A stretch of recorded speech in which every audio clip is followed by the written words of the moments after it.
Welcome everyone to another amazing episode of the Jobber Tears. Once again, I am Janelle from HR. Episode 9, young Drew Brees. And we always say one of the greatest quarterbacks in the league. Number 9 episode dedicated to him. Go ahead. I guess it's appropriate since WrestleMania is in New Orleans at the Mercedes-Benz Superdome, so it makes sense. I'll let you rock out with that. No, I didn't realize. I just said number 9 because Drew Brees is the best. So Drew Brees is on the Saints, so it was a connection. You didn't know that. Connection. You didn't even know that. I definitely didn't know that. Okay. Once again, I'm Janelle from HR here with Sir Wilkins and Mr Blacc, and we are here with episode 9, I guess dedicated to Drew Brees. So if you're watching Drew, this is for you. All right. Once again, thank you those that are watching live. If you are watching in real time, it is a blizzard kind of outside. So we thank you guys for tuning in and watching. If you have not already subscribed to our YouTube page, please do so. Search the Jobber Tears podcast on YouTube and then click subscribe. We're going to jump right into our opening segment, which is Behind Gorilla's Position. And this week's OMG moment goes to the coach, Jonathan Coachman, who is now once again along the long list of people that have been accused of sexual harassment, has now been on the firing squad this week. So apparently an ESPN anchor and legal analyst, Ms. Adrienne Lawrence, have filed a lawsuit and have listed a bunch of people that she claimed, was kind of inappropriate with her, and Jonathan Coachman is actually one of those people that were named. So I'm going to start off with Sir Wilkins. Once again, we're here every week. I feel like there's always someone new that's getting accused. What are your thoughts on Jonathan Coachman being accused, and do you think he will be on this coming week's Raw? I think he'll be on this. All right. Mad niggas again accused of this shit every week. When it comes to Jonathan Coachman, I read about what's going on. So, in the public eye, homeboy is guilty. Because anybody that's been told publicly, like, yo, you sexual sexual harassment thing, you're considered guilty. Instead of the public eye hates you already. Now, the difference between this situation, only she has come out and said, like, this is what's going on ESPN. Because she was talking about how the guys watch porn in front of the girls. The guys rate all the girls of like 1 to 10, how much they want to fuck them, how they taste. But I feel like That's what they were saying. That's what it was basically guy talk in front of their female counterparts, which is inappropriate. But the problem here is nobody else is coming forward and saying like, yo, this is what's going on ESPN. Well, I mean, there's that whole idea of being like blackballed. Like, yeah, so it's the same. Yeah, but the times are different. It's hashtag me too, baby. It's hashtag me too. So, for instance, she had mentioned Janelle Hill. We all know who Janelle Hill, Mr Blacc, I'm proud. And Janelle Hill doesn't take no shit. She's the one who said that Trump thing, and then fucking ESPN was like, nah, B, you got suspended. And she still didn't change that shit. Now, Coachman will be on WWE because no other woman is coming up. And I mentioned Janelle Hill because she mentioned Janelle Hill how Chris Broussard, which is like one of the top dudes there, was saying how was called her phone. I think it's Chris Broussard. If it's somebody else, please correct me on it. But she was saying how Chris Broussard left racist and very bad remarks on Janelle Hill's voicemail. The light-skinned joint? Yeah, and then what happened was she said, nah, that didn't happen. Mm-hmm. So then you go to the thing like, okay, she said that didn't happen. She said that me and Chris Broussard do have issues, but he ain't do all of that. We handled our issues one-on-one as a team. Mm-hmm. Now, she denied that shit. So now you gotta look at this girl like, yo, are you saying the truth on this? WWE is doing the right thing by putting a statement out saying we're investigating this. But they just hired they just hired a Coachman. Coachman getting these checks. But we also remember Coachman from back in the Attitude Era. More ruthless aggression era. Attitude Era, ruthless aggression era, saying some wild, outlandish shit to women. But that was all scripted, so we don't know what goes on backstage. But Coachman is good. Coachman was brought back for a reason. Exactly. Because he's the man. Exactly. But homegirl, I don't think she has enough grounds because at the end of the day, I don't want to make the victim look bad. Mm-hmm. but nobody else is stepping up to. There's plenty of women that work at ESPN. Mm-hmm. She was talking about how that ESPN makes it uncomfortable for pregnant women to work there. Mm-hmm. She was saying how if you get pregnant, you might lose your job. Or she was saying a lot of stuff on that thing. But it's only her coming out. Mm-hmm. There's plenty of women that work there who could probably say something. And my beautiful Carrie Champion, Miss Delicioso, beautiful Carrie Champion, ain't say shit. Okay. She ain't say shit on that thing about it. She ain't come forward either. And she been there for a minute. So Coachman good. He ain't going nowhere. Okay. Coachman is good. All right, Mr. Blacc, what are your thoughts on Jonathan Coachman allegations? I mean, for sure, I definitely agree with you. Coachman is not going nowhere. But let's also look at it on a standpoint of ESPN is a publicly traded company. So why would they tarnish their image by treating pregnant women a certain kind of way? I mean, that's just work life. Like, that happened to actually a former boss of mine. Like, it's just the way that certain companies are. Yeah. Whether they're publicly or franchise or 100%. I definitely agree with you on that standpoint. Thanks for shining light to that situation, but you have to understand, who knows if there's other women who are not saying nothing. But if other women are not saying anything... Let me finish. No, hold on. You're saying other women aren't saying anything. We're at a time where everybody's speaking up. And it only takes one. Maybe this might take a longer time. It's a snowball. Exactly. That's what I'm trying to say. Maybe it takes one to bear the cross for everyone else to make everyone come out. Okay, but why hasn't anybody else come out yet? I don't know. This is why I'm kind of looking at the standpoint of Coachman could be wrong because you don't know the exact culture at ESPN. I don't. You know the exact culture ESPN, but on a standpoint of looking in like how like the Me Too movement, Time's Up movement, yes, a lot of these old guards that's in these big companies, they coming down real soon. Do I think Coachman did anything? I wasn't there. Is he good in WWE? Yes, because it happened previously in his former employer.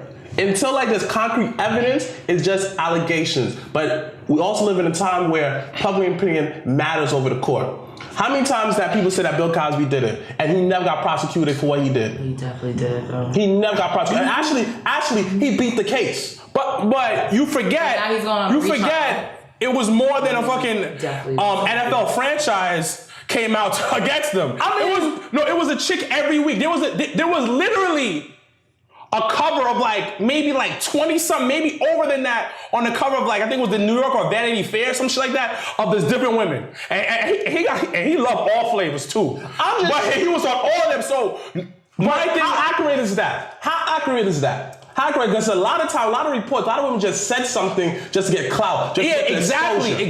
So why did another woman come out and say this about ESPN? Now, you could say maybe they're scared, but Janelle Hill said you're wrong. Your accounts are wrong. So who the hell is saying nobody's saying anything? But you do know that how the eyewitness, but you don't know what happened. We don't know what happened. And you don't know how that her POV came from when in that situation. And I get that. Because for example, we all witness a crime. All of us.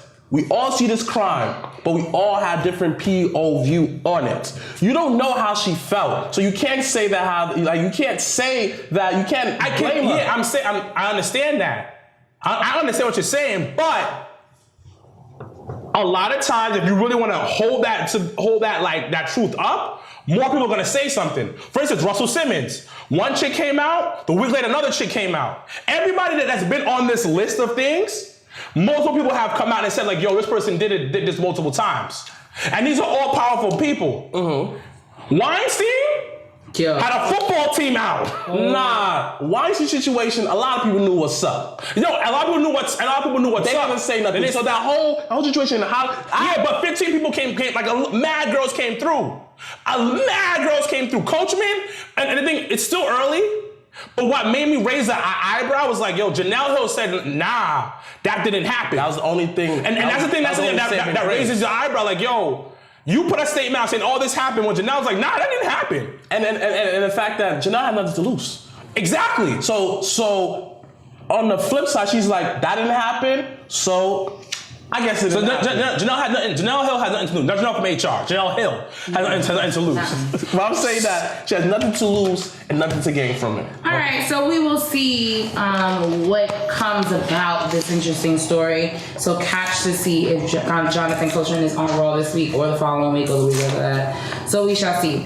Going into our next topic, we are actually going to talk about the current state of African Americans in professional wrestling. A Ring of Honor star by the name of Shane Taylor, if those that have went to the ROH show this past weekend here in New York, he was doing an interview and he mentioned, I'm going to read the quote because I think it's a really good, interesting quote. So he says, one thing that I feel like Black people as a whole need to do is stop dividing ourselves with things. We should be able to look at the people's accomplishment and take them as a win for our culture, as opposed to looking at who is in what or who is classified where, because no one else does that. No other group does that. We happen to be the only group that does, and it is our detriment. We should be applauding the fact that Mark Henry was World Heavyweight Champion. We should be applauding that Booker T was a multi-time World Heavyweight Champion. Whatever the case may be, as to the circumstances irrelevant, because it's still a representation of our culture. So I'm going to start with Sir Mr. Blacc here. With Mr. Blacc for the black topic. For the black topic. So I'm going to start with you. What are your thoughts on his in-depth quote?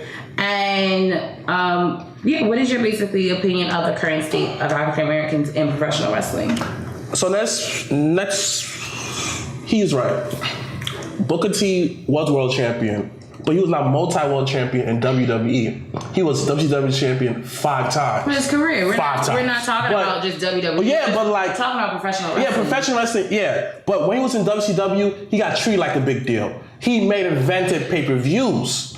Wow, let's step back when he was world champion in WWE. His first victory, he got the title off of Rey Mysterio. Rey Mysterio was not taken seriously as a world champion at all.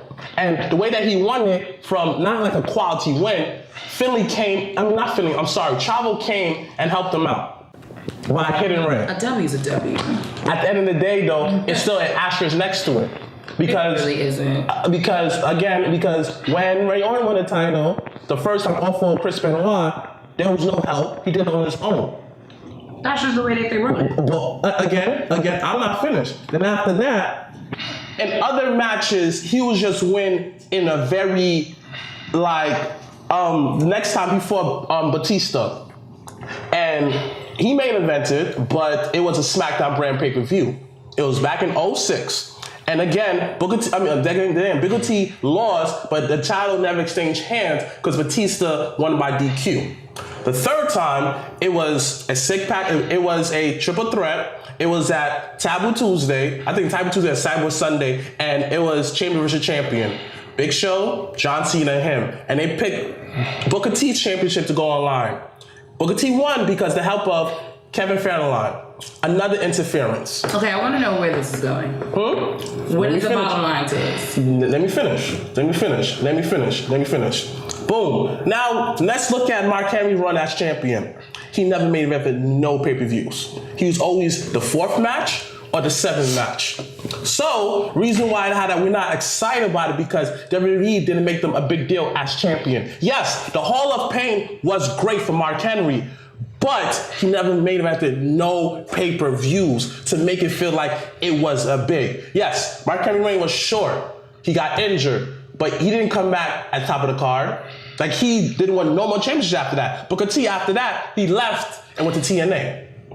My thing is this. He may say that, oh yeah, we should celebrate them as a whole. We do celebrate as a whole, but let's be serious here. Why there's not enough black champions? Some people might say, well, there's no quality black people in WWE. Big E is one quality wrestler. Like I said before, Big E and NXT was champion, was main eventing those events. When he transitioned to the main roster, he was just a muscle. He won the IC title and played a tag team championship with the New Day. But he never was in the championship scene or even mingle, even got a chance to even be in those matches. I'm saying this. As a black person, I'm sick and tired of just taking what people give us. I want to take back what belongs to us. We had no business of not main eventing these main events. Bobby Lashley, yes, he won the championship in the Elimination Chamber in the December to December. Yes, but he never main evented no pay-per-views after that. Nothing. But I think you're just focused on WWE. Like, no, I'm pretty sure Bobby Lashley has but, had a great, as much as I don't really care. Okay, I'm not finished. Let me get to that point. Now, let's look at these other federations. These not federations, these other wrestling corporation, organization. What's that dude's name? He was Ring of Honor champion, and he was also he also held the secondary title. What's the dude's name? Jay Lethal, top of the card, main eventing the pay-per-views. Was felt like a big deal. Even WWE copied that format for Seth Rollins. MVP, the first ever New Japan Intercontinental Champion. It felt like a big deal. First ever. Black champions are celebrated, top of the card, everywhere else. WWE supposed to be, the big machine, death row, everybody should come there, but yet they're always steps behind. Why is not main eventing black champions? Why? Bobby Lashley's coming back. So they say. Bobby Lashley, if he comes back, Big E, main eventing, dark-skinned brothers. Going to back up Black Panther with all my dark-skinned brothers, my beautiful black sisters. I'm sorry that you don't appreciate the dark skin. I didn't know. But all I'm saying is this. What you're not gonna do is spread propaganda on the show. But like I said before, WWE is always steps behind. Just like with Divas Revolution. Impact Ben had that. Tag team division for the women's? Come on. Women like main events, main event pay-per-views. Gail Kim versus Awesome Kong in that cage match? Let's be serious here. You done? I'm not finished. Are you done, son? I'm not finished. Yo, this rant is going on. Listen. Hold on. You wet? You going off topic right now. I'm just saying this. The bottom line is this. If WWE supposed to be the big dog and all, that's your goal to get there. Why is not enough black champion, WWE champion, main event these events? Okay. I love what you're saying, and I understand what you're saying. So let's rewind everything, because you went from Ohio to Cali, came back, went to New York. You went all over the place, but I see what you're saying. Why doesn't WWE have more black champions? Let's give you an example of my life. I powerlift. Mm-hmm. Most events is me and like 3 other black people out of like 45. Mm-hmm. Okay. Powerlifting universe is very close to the motherfuckers that wrestle. Majority some hillbilly white boys. Okay. Mm-hmm. Let's just keep it a buck. This podcast is the only podcast hosted by black people. Or Latinas. let's just be honest with you. Yeah, I'm Latino. And so I am. And then what's funny, there is a very heavy Latin wrestling group because of lucha libre. Yeah. So let's take that out. Black people in general don't fuck with wrestling like that. Let's just keep it a buck. I tell people, yo, I'm a wrestling fan. They go, nigga, what? They side-eye you. They side-eye me. They give you crazy looks. They question your ability. They question if you are a human being sometimes. Like, are you smart? You know it's fake. No, nigga, I know it's fake. But don't disrespect me. So hold on. No, listen. Let's break it down even more. So you're white. That's a larger group, and people still side-eye you. And a larger amount of white people watch wrestling. So let's break it down even more. Latin. They'll still side-eye you, even more people side-eye you. But Latin have a strong wrestling heritage. It's in the heritage. Yup. Okay. Now let's go down to black, which is a smaller group of people who watch wrestling and who are in wrestling. They will side-eye you even more. Just like powerlifting, wrestling in the black community is not accepted or talked about. So, Janelle was there. When I met Mark Henry last year was around for NXT TakeOver, I asked him, I was like, yo, what's going on? Not having any black champions. He's like, yo, there's not enough black people in wrestling. You look at everybody's roster, there's not enough. So you mentioned Booker T, right? He had a solid run in WWE. Yeah, He had a solid run in WWE. But the reason why he never became champion in WWE, I'll tell you why. He was from WCW. Vince was petty as fuck. Still is. And he was like, yo, bring your WCW motherfuckers' asses over here. But y'all never gonna be the top dogs here. There might be a few I might be missing off the top of the head right now. I probably didn't take notes on that. But majority of WCW guys never became the top guy there. The only one that could probably became a top guy was Goldberg. And that's because he had a fucking huge, like, aura around him. Another top guy from WCW was NWO, but they were former WWE guys. And you can't deny them of that. And there was the Clique. They were the Clique, and they have a lot of backstage pull. Yeah. We talk about Mark Henry. That's the only guy I'll give you who I feel should have been bigger on the stage. Yeah, because if you really think about it, like he came from that old farming system. He came from the whole farming system. He did his thing. Now, there has been talks about some racism backstage, but I think that's slowly changing. Okay. Velveteen Dream is in NXT. Ricochet's in NXT. Homeboy, forgot his name, NXT champion. What is his name? Latin dude. Oh, Fianamas. He's in NXT. I like him. People of color are coming up. It takes a long time because it hasn't been accepted into our culture yet. So and hold on. And the American culture, the American black culture. Now you talk about New Japan Wrestling. Black people in Japan are considered gods. It's a novelty. It's a novelty, and they enjoy seeing something different as the top guy. Okay. So we talk about Big E. Big E was supposed to be champion, but somebody else backstage told Vince no. You mentioned that last week. Vince wanted Big E as champion, but somebody convinced him to make Roman Reigns the top guy. And we see how that's going right now. 100%. 100%. So I go back to my original thing I was saying. Powerlifting and wrestling are very much like, because there are not enough black people who are interested in the sport to make a name for it. So we need more black people to be interested in the sport. That's to make it like, yo, you have to make one of us champion. Yeah, and I think, like you said, like when it's a part of the culture. So, like for those that like all of us are like hip hop, but like for me, like I dibble into country, and because it's not well accepted in the black community, people side eye you like, wait, what? You like what? Yeah. So it has a lot to deal with the culture, the upbringing. Yeah, and then Taylor State said something else in the thing. He was like, people don't accept The Rock as champion because he's half Samoan. And his daddy's Canadian. To be honest. Yeah, but at the same time, black, the same thing. So at the same time, but he's still black. Yeah, he's still black because he still looks like one of us. Yeah, he does look like one. And his hair texture is like one of us. But one of the problem is I understand is why he never fully talks about his black side. It's because he was raised by his mom. And his mom is Samoan. Because I used to mess with this girl that was part Japanese and black. Oh, really? Yes. I don't know why you're so surprised. No. I don't side of him. Hold on. Can we continue? Can you continue this conversation? I mean, like. Yes, it was your friend, Janelle. It was your friend I used to mess with that was part Japanese and black. Okay, can we continue the conversation? Yeah. She went hard for that. She went dumb hard for that. Yo, relax, B. Relax. No, relax. We went down. But anyway, that's my point to finish off with The Rock.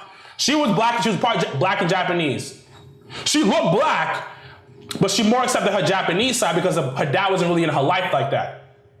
Okay. So that's what it is. We gotta accept that the guys who've been in the business are moving up. Harlem Heat did a great job in WCW, had a great run in WCW. Excellent run. We could talk about Nation of Domination was a great stable when it went to that full. We the niggas in here, B. Right. Because in the beginning I was strong black presence. Yeah, so we had that. D'Lo Brown had a great run in WWE. He was never the same after he injured that dude. Yeah, but he had a great run in WWE. But okay, so let me ask you a question. To this day, I don't understand because I'm looking at a lot of Mark Henry accolades. You know, after I read what the guy said, I was just like, Mark Henry didn't have a lot of accomplishments. We don't know what happened backstage. No, yeah. Overall, we don't understand what happened backstage, and he had a lot of injuries. He had a lot of injuries. He was never Mr. Consistent throughout his career. He wasn't. He wasn't all that on the mic. And the only time his highlight was with Cena. Was that a fake ass retirement thing? So that was good. We don't have that guy that has the complete package like The Rock. Okay. Like The Rock's on another level of like greatness, and Booker T was like underneath The Rock because I remember that program that they had. No, The only time that Booker T ever made him in a pay-per-view, it was when he was WCW champion and he fought The Rock. And that whole... I find out hard to believe. I feel like when he was King Booker... He was King Booker. He had a great run, but I want to give him No. Oh, when I was reading, I looked it up. He had a fight with Batista. Yeah, and then, but also you have to end this point, Booker T was supposed to be the top guy, but I go back to what I said. He was from WCW. And remember he feuded with Triple H? He was supposed to be put over, but Triple H said, fucking no. I don't want to talk about So we can't. That's the thing. So at the end of the day, we need more black people to be interested in wrestling.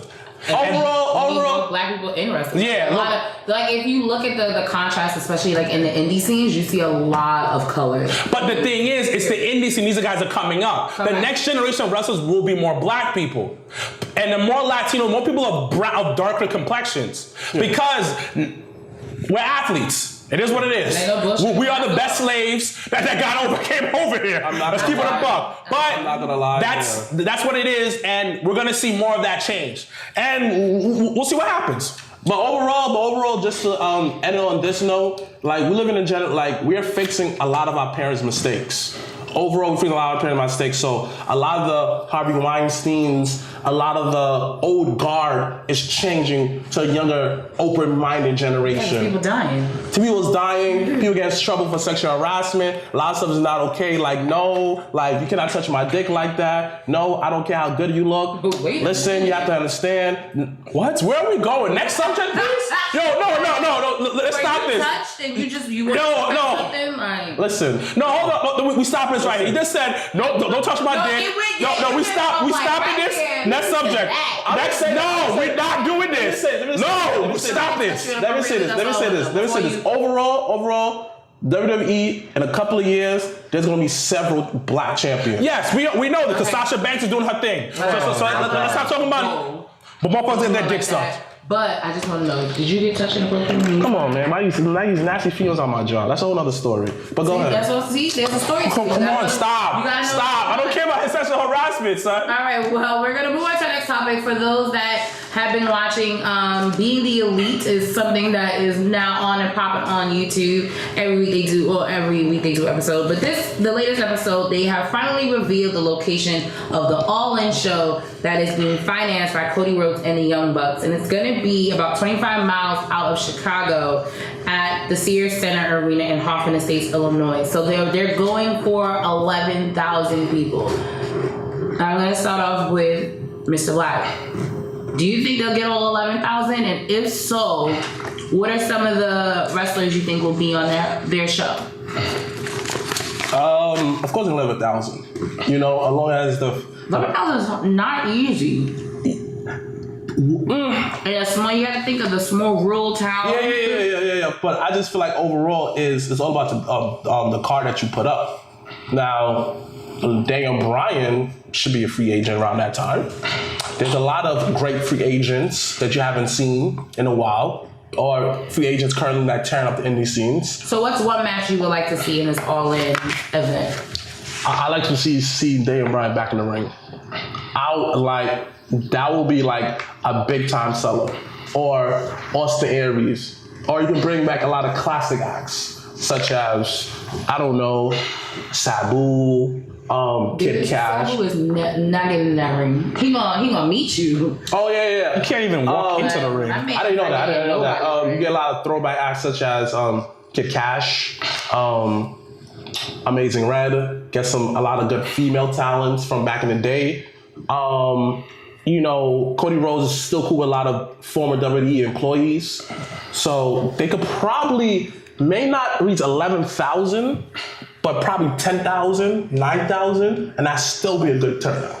As long as tickets are affordable and there's stuff to do around the arena. Which I don't think so, but... I mean, I don't know personally, but a lot of stuff to do in the arena. If it's not a city, if it's not like a New York, if it's not like a well diverse and populated city, which it's not because it's like a half hour from Chicago. They're gonna have. Yeah, but nevertheless, though, they're marketing geniuses, so they're gonna have a lot of stuff during the weekend around that. I wonder how far Pro Tees is from this place. So overall, do I think that they could reach 11,000? Maybe, but realistically, I could see 10,000, 9,000. All right. Sir Wilkins, what are your thoughts on this all-in set for the fall? Where the fuck is Hoffman Estates? It's 25 miles from... What all depends how much is the shit gonna cost. How much the ticket's gonna be. That's it. So, and how many wrestling fans are in Hoffman? I don't think it's so much of wrestling fans in Hoffman. And who's gonna travel out to see that? I think, right. Who's gonna travel out to see that in that area? That all of practically all the Bullet Club have signed on, saying we're gonna participate in this. That's a draw in itself. That's a draw in itself, but I don't think they're gonna hit 11,000. So how many? I think they'll do 7, 8. Like a solid 8,000. They won't do bad, and it's their first event. I don't know how they can, if they know how to put on an event. I don't know if they've done this before. Maybe they have, maybe I don't know. This could go really well, really bad. I see it going right in the middle. They break even, and then their next event will be popping. All right. I feel their first event will be solid, but it's not gonna do anything crazy. Okay. The only that they have an advantage because Cody been in WWE, so he's gonna call a bunch. What are you doing? He's trying to figure out his life. I don't have 3 sheets. Because it's double-sided. Oh, all right. Well, go ahead. So, that's you okay? Yeah. He's still trying to figure out his life. Okay, so I got him. we'll do it on that level. That's the only thing I see going on. Okay. What helps Cody? His relationships. He knows a lot of people. His name. He'll be able to bring a bunch of people over. It's Middle America. Did you not see what he did this weekend at ROH? He definitely spat water in somebody's face in the front row. Yeah, it's fine. Ultimate heel shit. It's fine. So he'll bring more people. He's gonna bring more people there. Bullet Club is popping. T-shirts are always selling out. Yeah. So they have us. I think their first event is gonna be solid. Nothing out the wall, but gonna be blowing shit up. Nothing crazy. But it will lead to other events though. Absolutely. I feel they'll break even. Nothing to a point where okay, this will be fucking crazy. And on top of that, they also got New Japan talent, Ring of Honor talent. It will be one of those things you do me a favor now, and then we get this shit popping next year. Ring of Honor, all of that. So that will be what's gonna happen. All right. So for those that are either in the Chicago area or anywhere in the world that is watching, just stay tuned. The All-In will be on September 1st, which is Labor Day weekend in Illinois. So stay tuned for that. And then moving on to kind of all the way across the globe, Saudi Arabia is to host the greatest Royal Rumble ever in April. So we're talking about a 50-man Royal Rumble, the first of its kind. So I'll start with Mr. Wilkins. What are your thoughts on A, it being in Saudi Arabia, and then B, do you think that there should be some type of stipulation or so? What's the end goal to having a 50-man Royal Rumble? The end goal is just get Middle Eastern love. That's what it is. That's what I feel the end goal is. Shout out to my boy Lebanese Physique from work, because he's from the Middle East. He's from that Arabic love, because he loved wrestling. He my man. I talk to wrestling about wrestling every time. We the click at work. So this is gonna be great for WWE. What basically trying to do is get some more money out of the United States. Pretty much. And this is awesome because the whole concept is great because all your stars will be showcased. You can do what the fuck you want. Everybody out there, you got Braun throwing motherfuckers left and right, and it's good content for the WWE network. And it's good content for their brand. Because now they're trying to expand. WWE's main job right now, we're a public company, is get out there. You're gonna fail like they did in India, but you're gonna be popping for this event. Because the concept, it's a concept thing. It's a whole gimmick that they're doing right now. The one in India wasn't really a gimmick. One in India, they dropped the ball on it. They dropped the ball heavy, but India doesn't have a strong market yet. And I really believe that, because I believe the Middle East, especially Saudi Arabia, is thirsty, for American talent, American sports, American culture. They're just so thirsty out there for that. They got nothing to do except for just drive nice cars. Y'all won't be like in America. I hate the front. But this is gonna be fucking amazing for WWE. So who do you think's gonna win? Braun, point blank. Okay. This is your thoughts. I wouldn't be surprised if Gender Mahal, if they're still trying to push him, but I doubt it. But overall, if like, they have that Andre the Giant battle royal, I think he's gonna win it. I mean, but overall, everyone wins. It's a win-win situation. Everybody make a decent buck. It's great for the economy over there. A couple people get a few security jobs. You know, everyone eats. WWE eats. The people over there eat. Everyone's happy. I'm all for this. It'll be a lot of great surprises from the past, presents. They probably have a lot of local popping wrestlers over there that probably might be in the Battle Royal. In the Royal Rumble. So there's a win-win situation for everybody. I'm all aboard for this. Round of applause for this. Great job, WWE, because everyone eats. All right, so stay tuned for on Friday, April the 27th.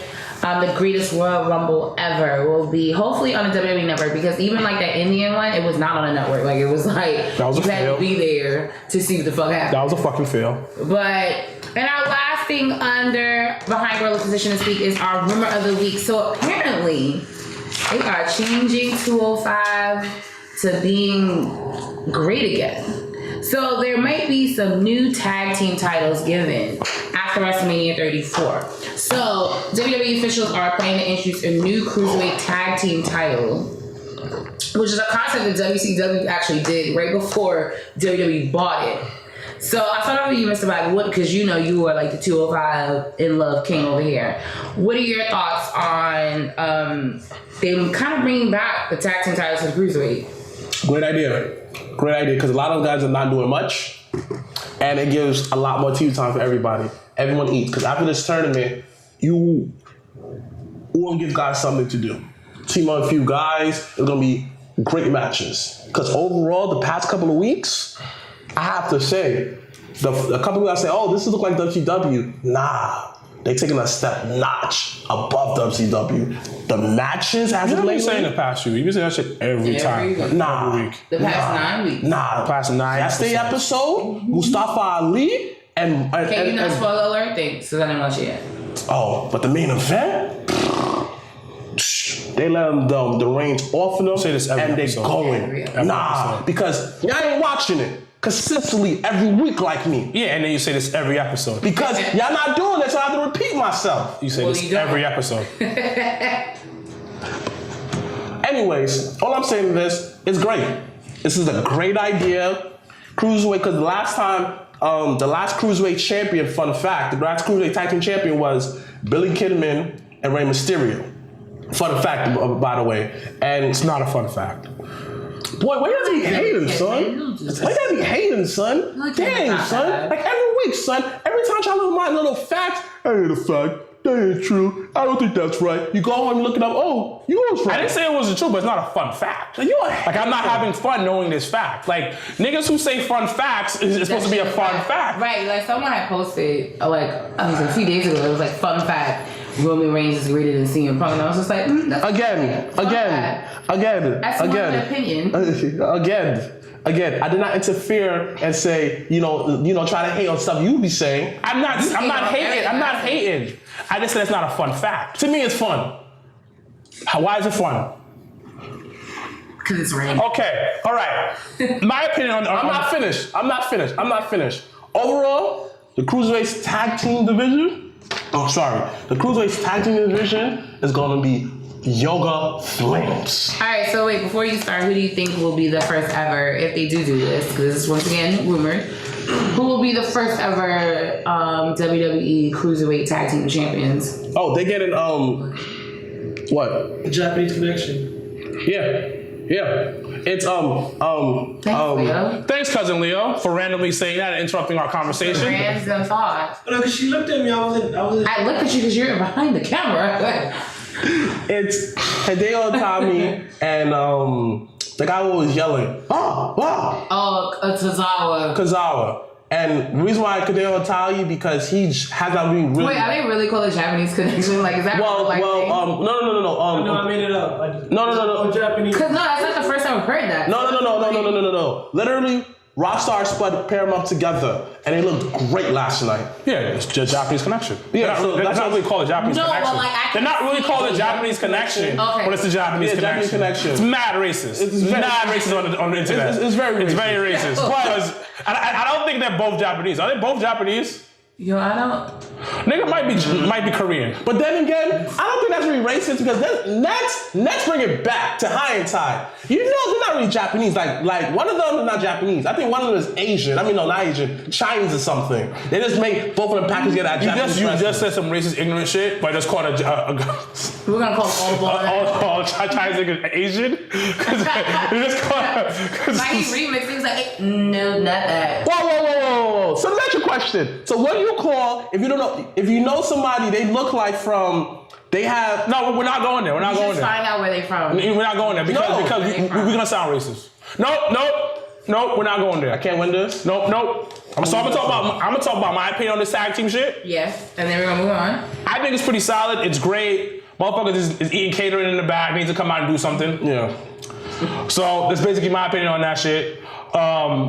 Japanese connection. So we're going for. No, we're I guess that's their name. Oh God. The Japanese connection. So which one is better, the Asian connection? That's mad racist. Actually, How's that racist? I don't say how's that racist. because we know they're Japanese.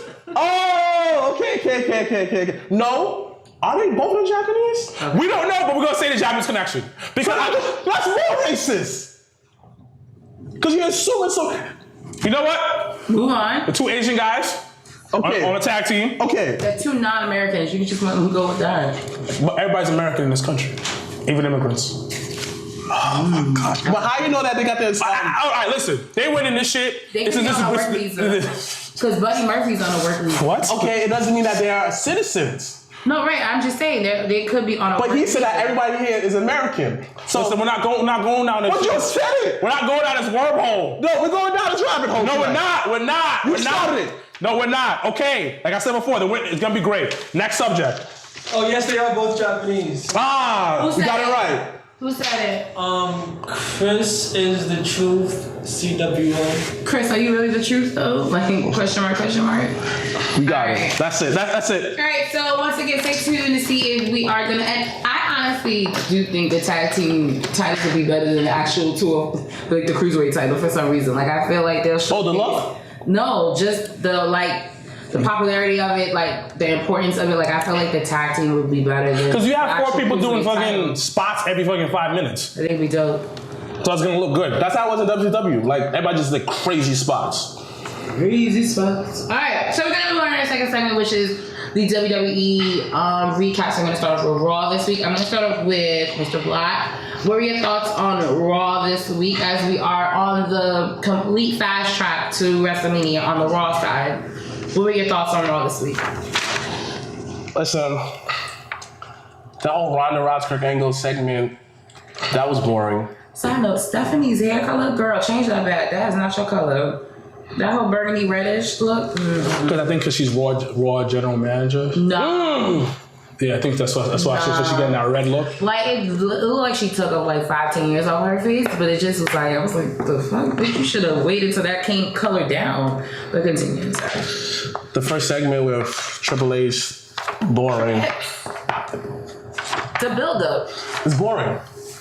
So all build ups are boring? No. This build-up is boring. I'm not sure. Is it because of the match that's gonna happen, or is it just because you're impatient like every other wrestler? No, I'm not impatient. Trust me, I love build-ups, but this build-up is boring. Ronda Rousey is not entertaining. Stephanie, that whole segment, it just feels so. I get it, wrestling is scripted. We all know that, but don't make it obvious that it's scripted. It's boring. I'm not even excited for this match at all. Like it's probably the match I probably might leave the bar and probably Go take a poop. Probably, or like joke around with everybody because this is I'm not to the match. Period. Asuka versus Nia. Great storytelling. Of course, because That's how you tell stories. Nia's amazing. Of course. I've been saying this for a while. Getting the bullshit in the middle of the match. I was like, why she just didn't throw this bitch over? Well, I like Oscar. I was like, why she didn't throw this bitch over the rope yet so she could let her arm go? But I was just like, Yeah. they tell us. It was just good storytelling. The Bar versus Revival. Why did the Revival lose? It made no sense. Because Young Bucks was going up against them I wish. Side notes. Side note. The John Cena promo. All right, John Cena, we understand that you want to get the title. The story's been done already. I'm not interested. The Goldust match, it was real cool to see Goldust on Raw. Once again, mingling with the top dog, John Cena. The announcement of Hillbilly Jim, not into that. Wasn't a big fan of him. Mandy versus Bailey. Come on, already know what's gonna happen. That whole Baron Braun Strowman segment, great. Very entertaining. Rhino versus Bray Wyatt, again, squash match. But when Hardy announced the countdown is back, and how that the vignettes. I mean, they went into the TNA arc. Yeah. And after that, literally, all they did is clean up, but the hype for it, hype about that. The third annual Miz Awards, that was a real cool segment. It was funny, hilarious. The whole 3-on-2 handicap match, again, kind of over it. But the Paul Heyman Roman Reigns segment kind of got cut out a little bit because they're trying to start the next show a little bit too early. Overall, Raw was a yarn. It had a few bright spots, but overall, Raw was just decent. I didn't miss much. So, yeah, Raw was decent in my eyes. Alright, so what are your thoughts on Raw this week? For me, Raw was solid. I would agree with you. The Kurt Angle, Rousey, Ronda, Triple H, Stephanie segment was kind of make you want to look around okay. Mind you, I ran home for this. It's you know what it is? Nobody, out of all four of them, nobody's carrying it. I think it's too early. No, but it's usually when you have a great program, somebody's carrying it, and it makes everybody else look good. But I mean, you have to remember, we are less than 5 weeks. They have to carry this 5 weeks. Yeah, and I get that, but this week, but who's pushing it forward? In week 3, they drop it. Yeah, but now you're really not. But who's pushing it forward though? Out of all four of them, who's really pushing it forward? And the main person who's supposedly pushing forward can't push it forward because she doesn't have that. I don't say she's not talented enough because I don't want to shit on her too early. But she hasn't been doing it for long enough. No, let's call it spade a spade. She's not talented in WWE. Yeah, she's not. I'm not the biggest MMA fan of hers, but to give that titles, to say she's not talented in WWE, she hasn't done anything. She hasn't done anything. But we're not talking about in ring work. I'm talking about her being charismatic, moving, and stuff like that. She can't do it yet. What's a homegirl that's in NXT? The one that looked like a dude. Yeah. Practically passed for Slick brother. Oh, that's fucked. Spanish stuff will be so fucked. Yeah, but anyways, like I said, what's her name? Shayna Baszler. Yeah, the fact that I expect her to I expect Ronda Rousey to have that personality, but a little bit more. But there is no personality there. That's dude. That's so Ronda doesn't have personality. Yeah, but that's not totally her fault. You gotta. How do you whose fault is it? Is it God's fault? I mean, it can be. It could be God's plan. I don't know. God's plan. God's plan. Sorry. Yeah, but she sucks. I understand. So the main person that's in the program sucks. You what the fuck? And if you notice. Your boy Trips. Kurt is doing it. No. Yeah, Kurt, but the thing about it, Kurt. Yeah, okay. Hold on. Wrestling is like a movie, right? The main character is Ronda Rousey. Exactly. She's the main star of the movie. Okay. And then Kurt Angle, Triple H, and Stephanie are surrounding her are basically her supporting actors and actors. If you notice that, a lot of them are taking a backseat to make her look good. Exactly. But the thing about it, she can't step up to the plate.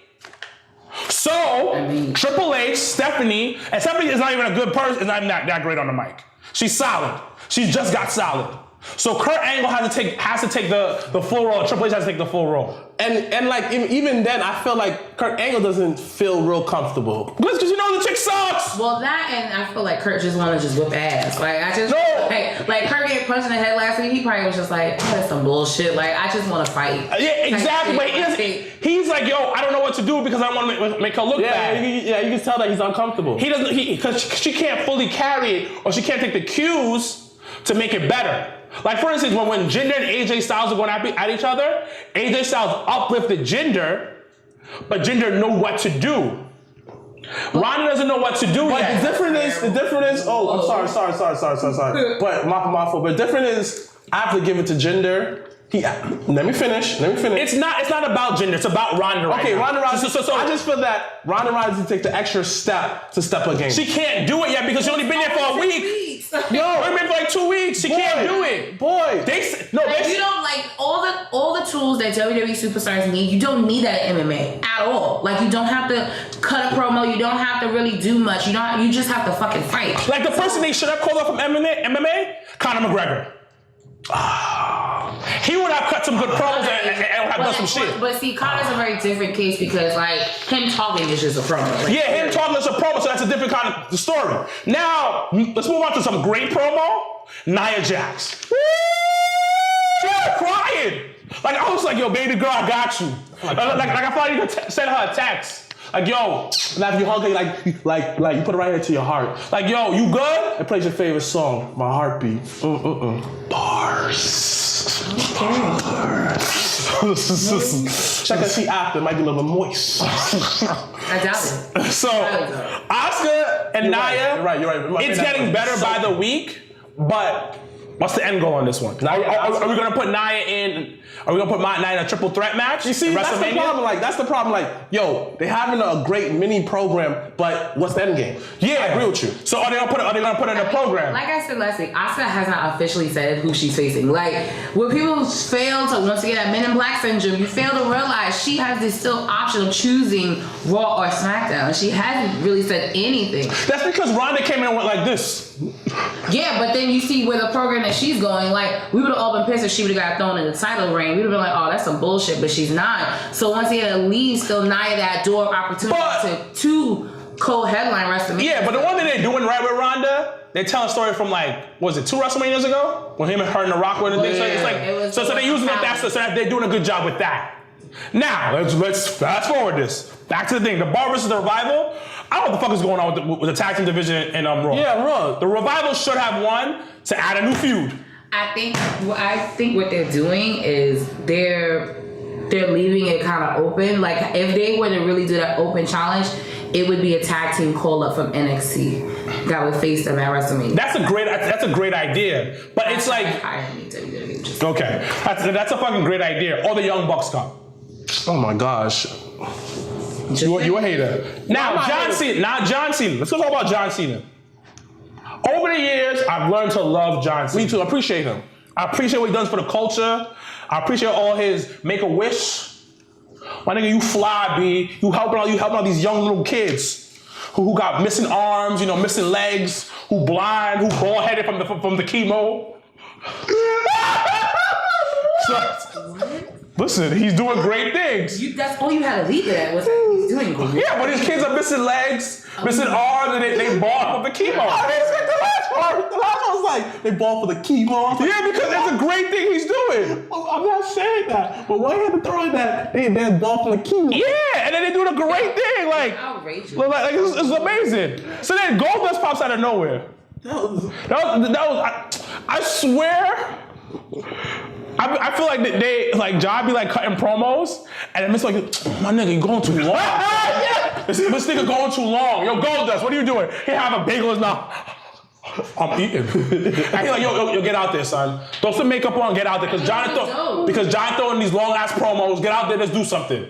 Can I ask you guys a question? Speaking of Goldust, you think WWE missed the mark back in the day to make them? 100%. But we're gonna continue. Hillbilly Jim. Okay. I ain't gonna front. That was like a big letdown. Like, what? It was dead. I was like, okay. Yeah. Where's Vader? In New York this weekend. Side note. At least D'Lo Brown. At least.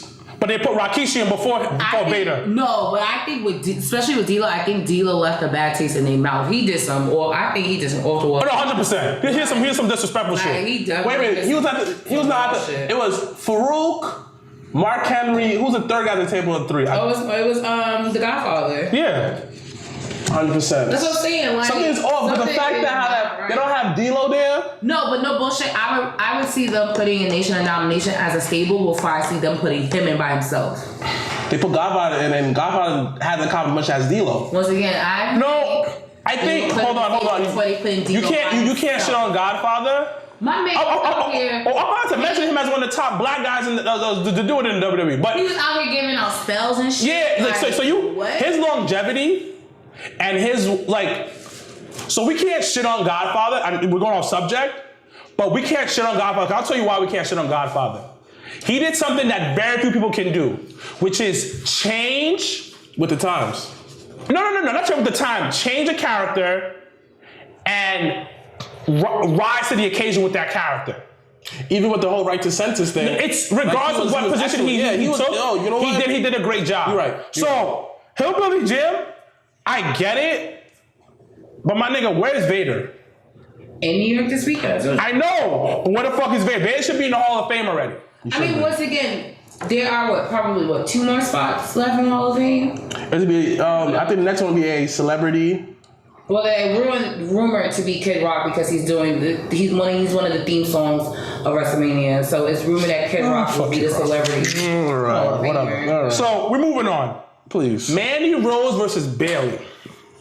Bayley, boring. But Mandy Rose, oh my God, she's so beautiful. She look like a porn star. What? Yeah, you're right. Right, Leo? Right, cousin Leo? Yeah, you right. See? Right. That's the wrong person to ask. You're right. But that's the right person to ask. That's the most inappropriate person to ask. But that's the right person to ask. Exactly. No, but you know what? How she's so fit. She's so beautiful. Like I enjoy watching her. She's low key not that good. Terrible. She's like not that good. But she's good. But then I kind of like feel bad for liking her because she's really not that good. Like the only reason why I enjoy watching her because she looks good. I think that's what it is. That's the only reason why I fucks with her. Like Eva Marie was trash. But I fucks with her hard. They dropped the ball on her. She was trash too. But she's so beautiful. I follow her on IG and I make sure I like a picture because my girlfriend be like looking through what pictures I like. So. Oh, that's interesting. Next topic, please. So, anyways, Symphony of Destruction. Elias versus Braun Strowman. I'm loving this shit. It's fine. It's original. It's new. Huh? Yeah, because it's original. It's new. Is it really original?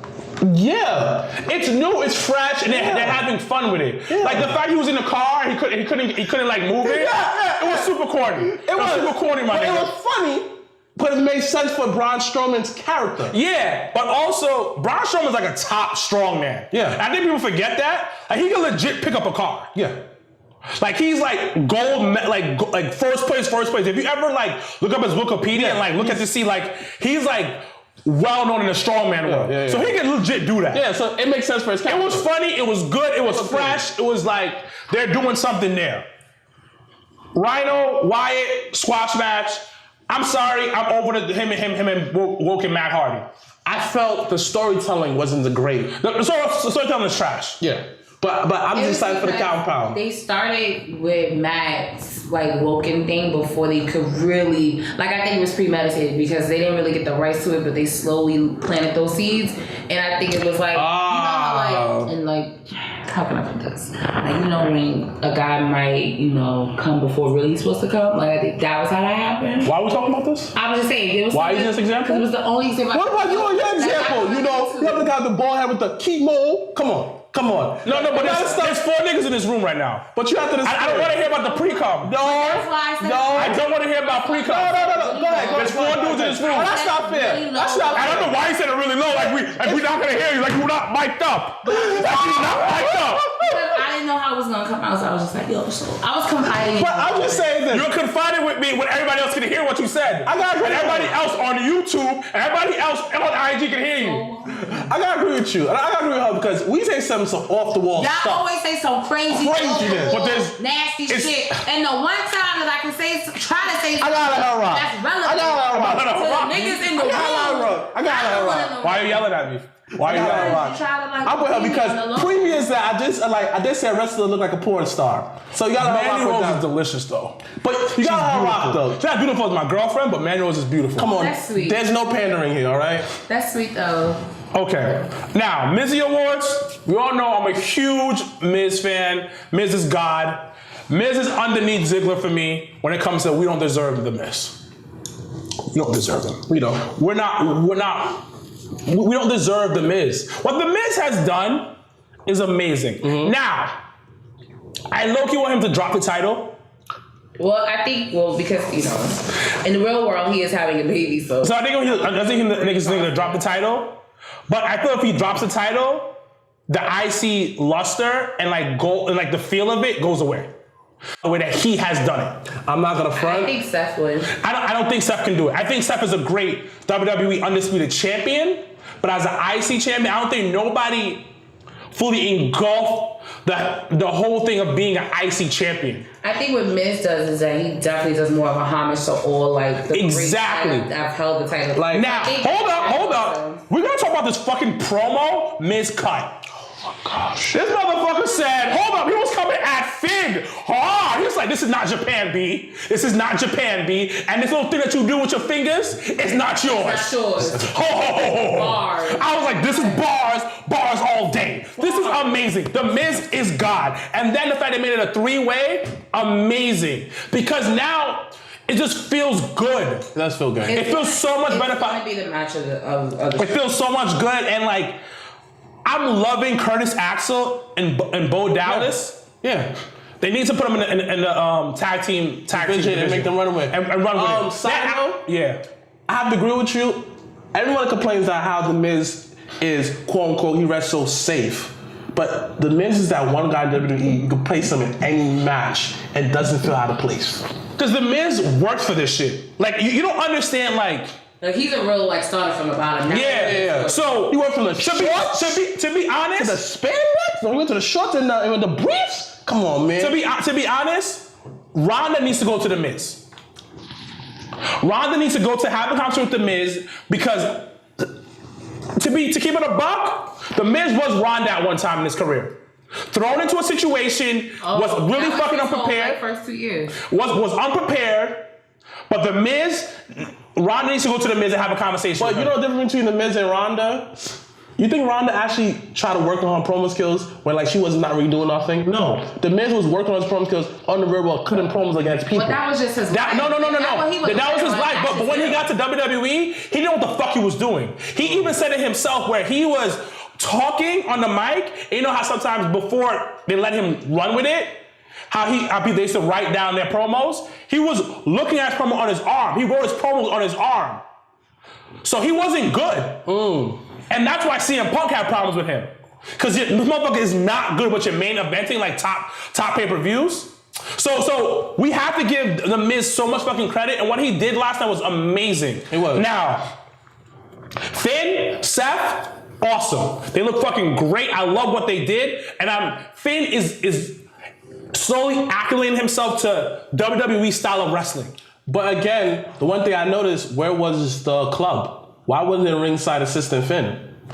They're not. Then it'll go back to your whole thing of like when people win and they have an asterisk to their name. Like he doesn't like Finn is the Balor Club. Like he doesn't need them. They need him. They need him, and Finn needs to get that IC title and really push that IC title. Like be that guy. I feel like WWE is going back to the era where the IC title felt as important as the WWE. Because of The Miz. I'm not going to lie. I have to agree with you. Now, Paul Heyman, Roman Reigns segment, I don't give a fuck. Yeah, me either. We can go to SmackDown now. Yeah. That's how y'all feel? Yeah. Go to SmackDown. Was Roman's promo better this week or last week? I don't care. It was not entertaining overall. Okay, I just want to be clear that it did not. Don't be wrong. Paul Heyman's great, but it's just all right. Let's just move on. Yeah, please. Wow, all right. So SmackDown. Let's start off with you, sir, because what were your thoughts on the going home show of WWE Fastlane for this weekend? It was a quality going home show. You had everybody in the mix. Not that many matches. No. I felt like I was watching like a TV show. Mm-hmm. I mean, it is a TV show. No, like a legit like scripted TV show. Like it is. I'm like, wait, it is. Dang. And it wasn't as many. It did its job, did it? That's how you feel. It did its job. It was good. It told the story. We all know what's going on. Shane is doing his thing. Like it was good. Charlotte Ruby Riott, they doing their thing, back and forth, solid. Charlotte's promo was really good. Charlotte's promo was really good because I love when they break that wall, that third wall, and start talking about like 4-4, talking about like what the reality is. Yeah. Like, yo, like I love that. Ruby Riott did her thing. She's better than I thought she was gonna be. Very. And it was solid. Randy Orton versus Jinder Mahal. Not bad. It was a solid match. It was a solid match. Jinder's getting better. Jinder's getting better. And next in that Fatal 5-Way, enjoyable. Very enjoyable. It was? Yeah. Really? It was enjoyable, but it was also like, okay, we got like about 20 minutes left on the show. Hey, yeah, we're gonna throw it into 5-way. Yeah, we're just gonna throw everybody but John Cena in a fucking match. Yeah. Dolph. That's enjoyable. That Dolph and AJ like interaction, beautiful. Fucking beautiful. Like, once again, they broke that wall and talked about, and that, like, Dolph did something that real mental, like, psychology type of shit where he talked about the fans turning their backs on you when you make a mistake. And now you're kind of telling a story now because it might be foreshadowing AJ losing. And then is he gonna turn, or is the fans gonna turn on because he lost, because he made a mistake? Like, are we foreshadowing something now? And this was this great, like, real, like some real SVU criminal mind that made me motherfucker want to think, like, yo, what's about to happen? I think AJ needs to drop. Oh, AJ needs 100% drop it. For it to work. Overall, watching SmackDown, I'm not gonna lie, I wasn't bored by Ray Orton at all. I was very entertained. Very entertaining match. He put one of the Singh brothers once again did that table thing with them. The only one that's well. Yeah, so I feel like we won't kill the other one. Yeah, from RKOs. Yeah, he killed the other one. I think this one is close to his deathbed. Just one more. Yeah, we just one more. But overall, I felt the importance of the U.S. Championship going into Fastlane.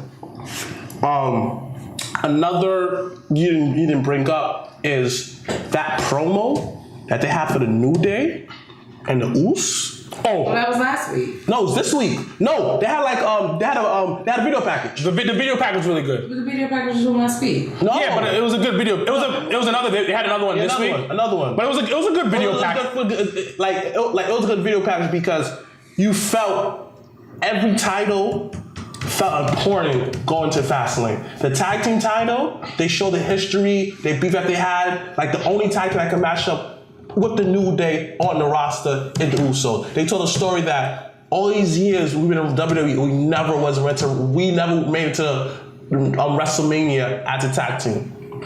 It told a great story. Why? I didn't realize that. No. Like looking back 9 years. Yeah, but they were there, but there was a lot of battle royals and stuff like that. I would definitely have my daddy made up. Yeah. Overall, that was a great promo. I'm excited. Even though this is a regular match, I know that match gonna tear down the house. It's gonna be the best match on the card. Yeah. Carmella versus Becky Lynch. It just showcased that, Carmella is still Miss Money in the Bank. Don't forget about her. And that match was pretty solid too. That promo with Ruby Riott, great promo, by the way, very great. I was low-key upset that they cut that Dolph and AJ Styles match short, because that was like their chemistry, even though it was a couple of minutes. Wow. Is this because of Dolph? Of course. No. And AJ.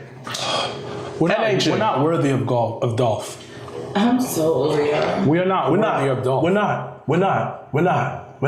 But you have to understand, it's like two juggernauts coming in the ring together. Spell juggernaut. Why'd you put him on the spot, son? I thought they can't spell juggernaut, so I think I make him look like stupid on the TV. Can you move on? No. You noticed that, I was on her side, I did nothing, we didn't argue, and she still tried to come out my head. You see that, Cousin Leo, right? I did nothing wrong today. Can you spell juggernaut? All right. You know how that, no. You know how she was all educated because she had a St. John's sweater on. Last week, she didn't have that same energy. You better keep that same energy next week, too. First of all, I'm the same way every week. Better keep that same energy. Every week. All right, but anyways, I was low-key upset about that, but again, it served a purpose because it's told the story between Sami Zayn and Kevin Owens. That Fatal 5-Way, it felt like attitude-ish, ruthless aggression, because everybody going to that match had their own little storylines going into it. It felt like I was watching Fastlane before Fastlane. It's fine. It's fine. It's fine. Like, it doesn't It's make me fine. watch it. It's fine. How many times? They do that all the time, bro. And it doesn't make me And they do it every time on pay-per-view. Yeah, but which is why I hate like Fatal 4-Ways, Fatal 5-Ways, 6-pack challenge. Like, No, what the fuck? no, I like it. Can I get a one-on-one? Like, But is that I like hard? it. I like it because, again, everyone eats. I'm a type of person, yo, why not put everyone on the card? Make sense. Tell a great story. Putting everybody on a card versus putting everyone on one fucking match. But it makes sense because everyone, like, you know, goes back to my roots, my Haiti roots. Everybody munching, man. Everybody munching. So I'm good with that. Munching means eat. Thank you. It's kind of common sense. I thought you used context clues from prior to that. No, I guess that I guess that St. John education, all that money that she spent did like no good for her. It's called like context clues. You got it, right? All right, I said much, right? So we're gonna move on to Fastlane right now. Yeah, so we're gonna do Fastlane predictions. I'll start off I with love how you put Fastlane.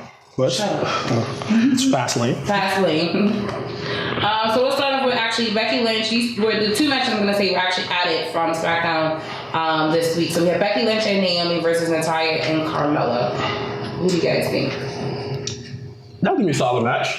Becky Lynch and Naomi. Yeah, solid match. That'll be a very solid So match. we have Rusev Day. Happy Rusev Day to everyone watching. Thank you. You're welcome. We have Rusev versus Shinsuke Nakamura. Shinsuke Nakamura. Yeah. Okay. It's gonna be a solid match though, because Rusev could go. Everyone knows Rusev can go. Again, John Cena had no business being that main event. Should have been Rusev, and he should at least have the opportunity to compete for that spot. But again, that's the downside of being. Why have Rusev? I mean, it's the same reason why I have him go against Nakamura. But why have Rusev in a 6-pack challenge that he probably won't get highlighted and then probably in a sense get buried? Okay, you're right. Okay. Just things to think about.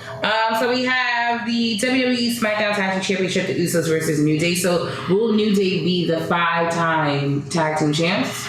Or will Usos be taking the title of WrestleMania? Usos taking the title of WrestleMania. Yeah, because their stretch, it's amazing. And I don't think that you should not stop that momentum. Have that match again at WrestleMania. Probably, in a stipulation match or something like that.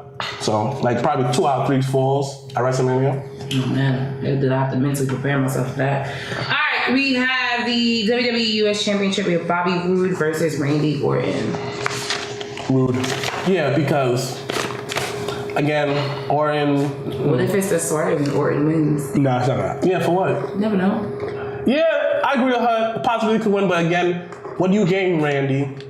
What do you gain from this? You're Because just being it would greedy. be a Grand Slam champion. There is a motivation to him But actually again, winning. you're just being greedy, man.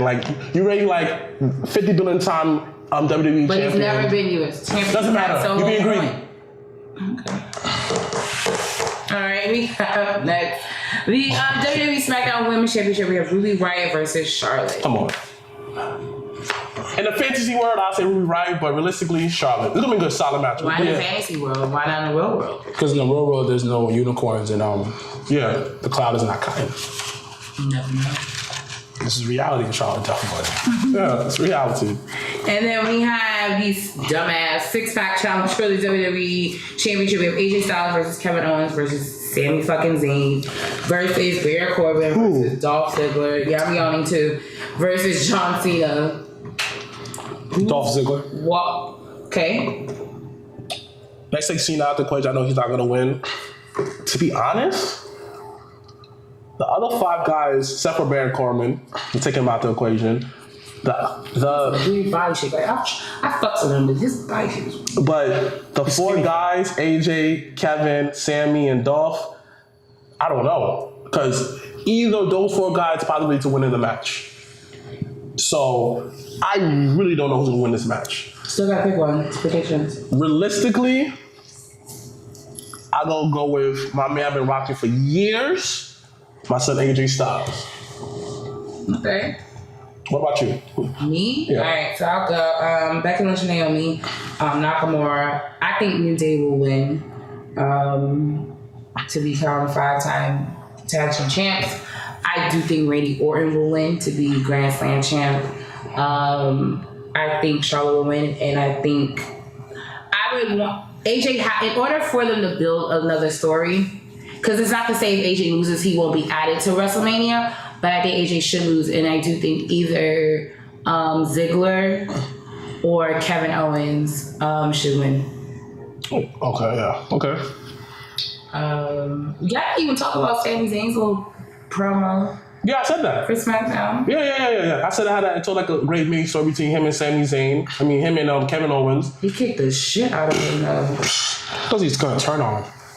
He did. He's like, But is it though? Is it like their relationship reminds me too much of Shawn Michaels and Triple H to the point where I feel like that kick is just to distract you from the fact that.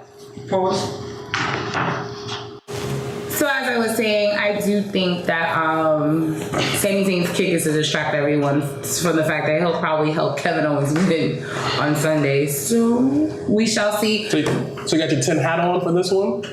My what? Your tin hat, because that's where a lot of conspiracies. Well, all right, the joke went over your head. Never mind. It wasn't a funny joke. Ooh. So for those that are in the tri-state, Don't laugh, cousin Leo. Don't encourage her. Leo knows something funny. Once again, for those that are in the tri-state area that will be around this Sunday, we will be at Legends Bar watching Fastlane. So please come through. Sidebar.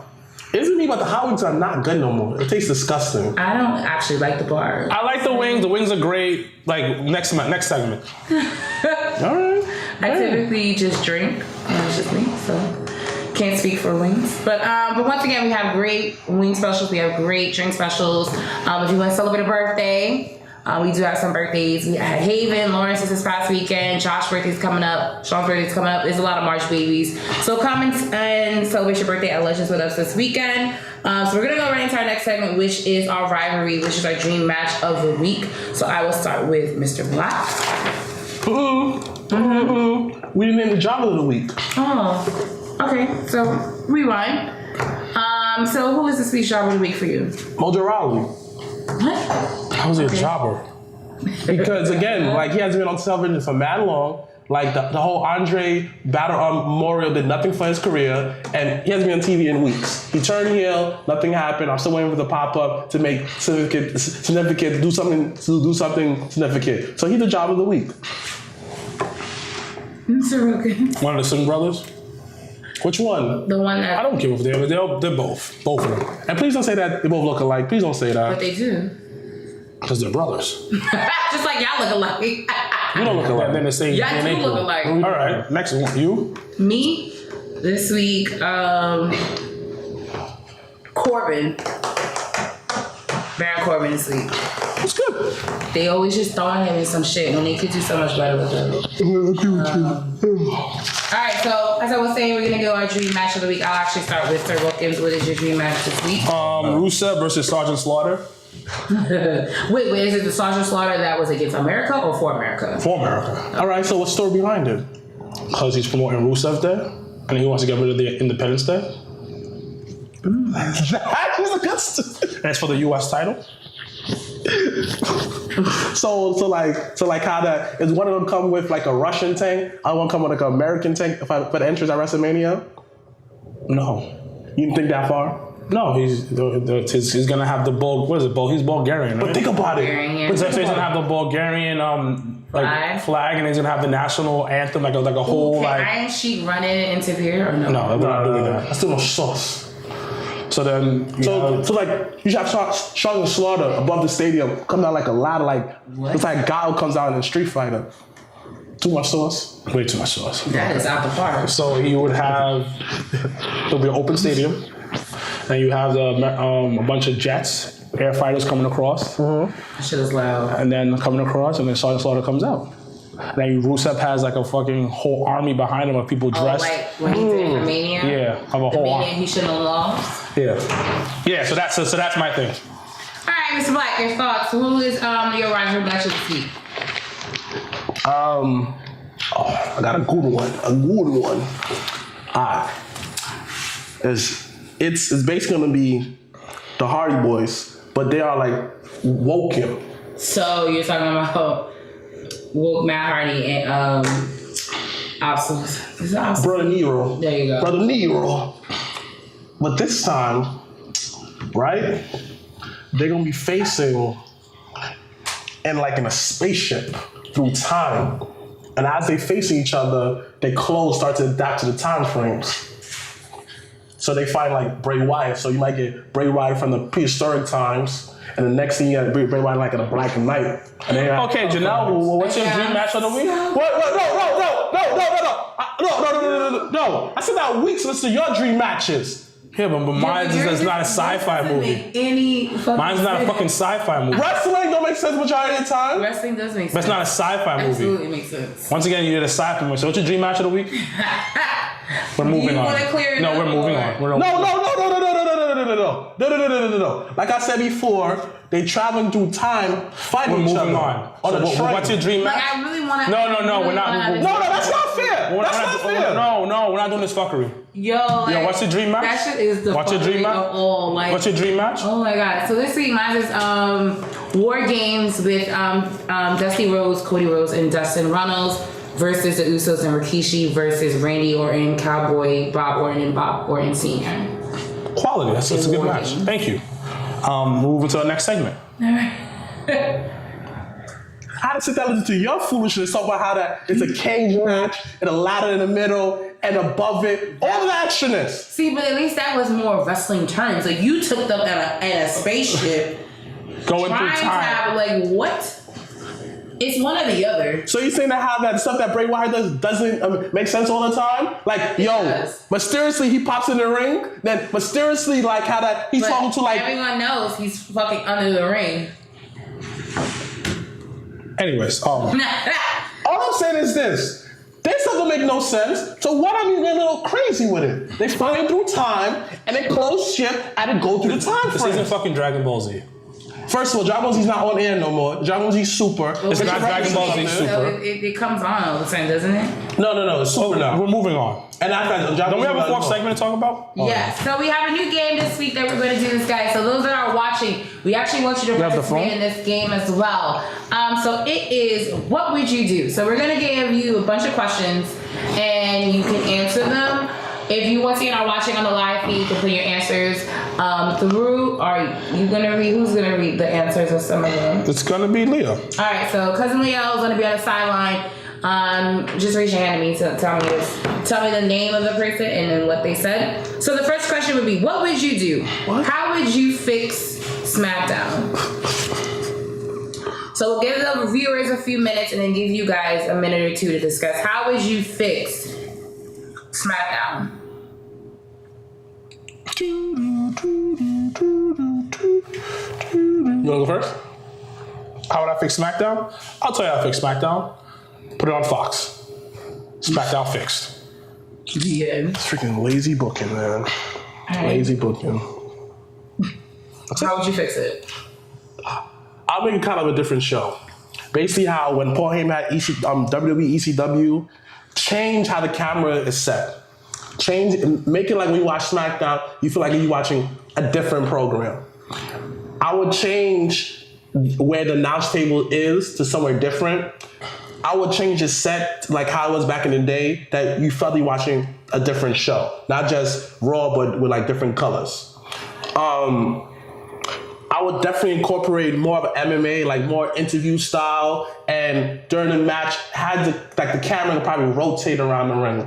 So you could throw up? No, not rotate around, but how they had it when it first started, the different camera angles, and I would keep the promos, but I would make it more of I'll keep making it more a wrestling show, but I also want more open challenges. And I also want, I don't say open challenges, but I just want to feel like I'm not watching a Raw, a Raw. I want to feel like a totally different show. I'll play emphasis more of the tag team scene to make it feel like I gotta watch SmackDown for the tag team championships. I gotta watch SmackDown for the women's. Make it more, dang, I can't miss SmackDown this week. Make it more must see. So that's all we'll do. Okay.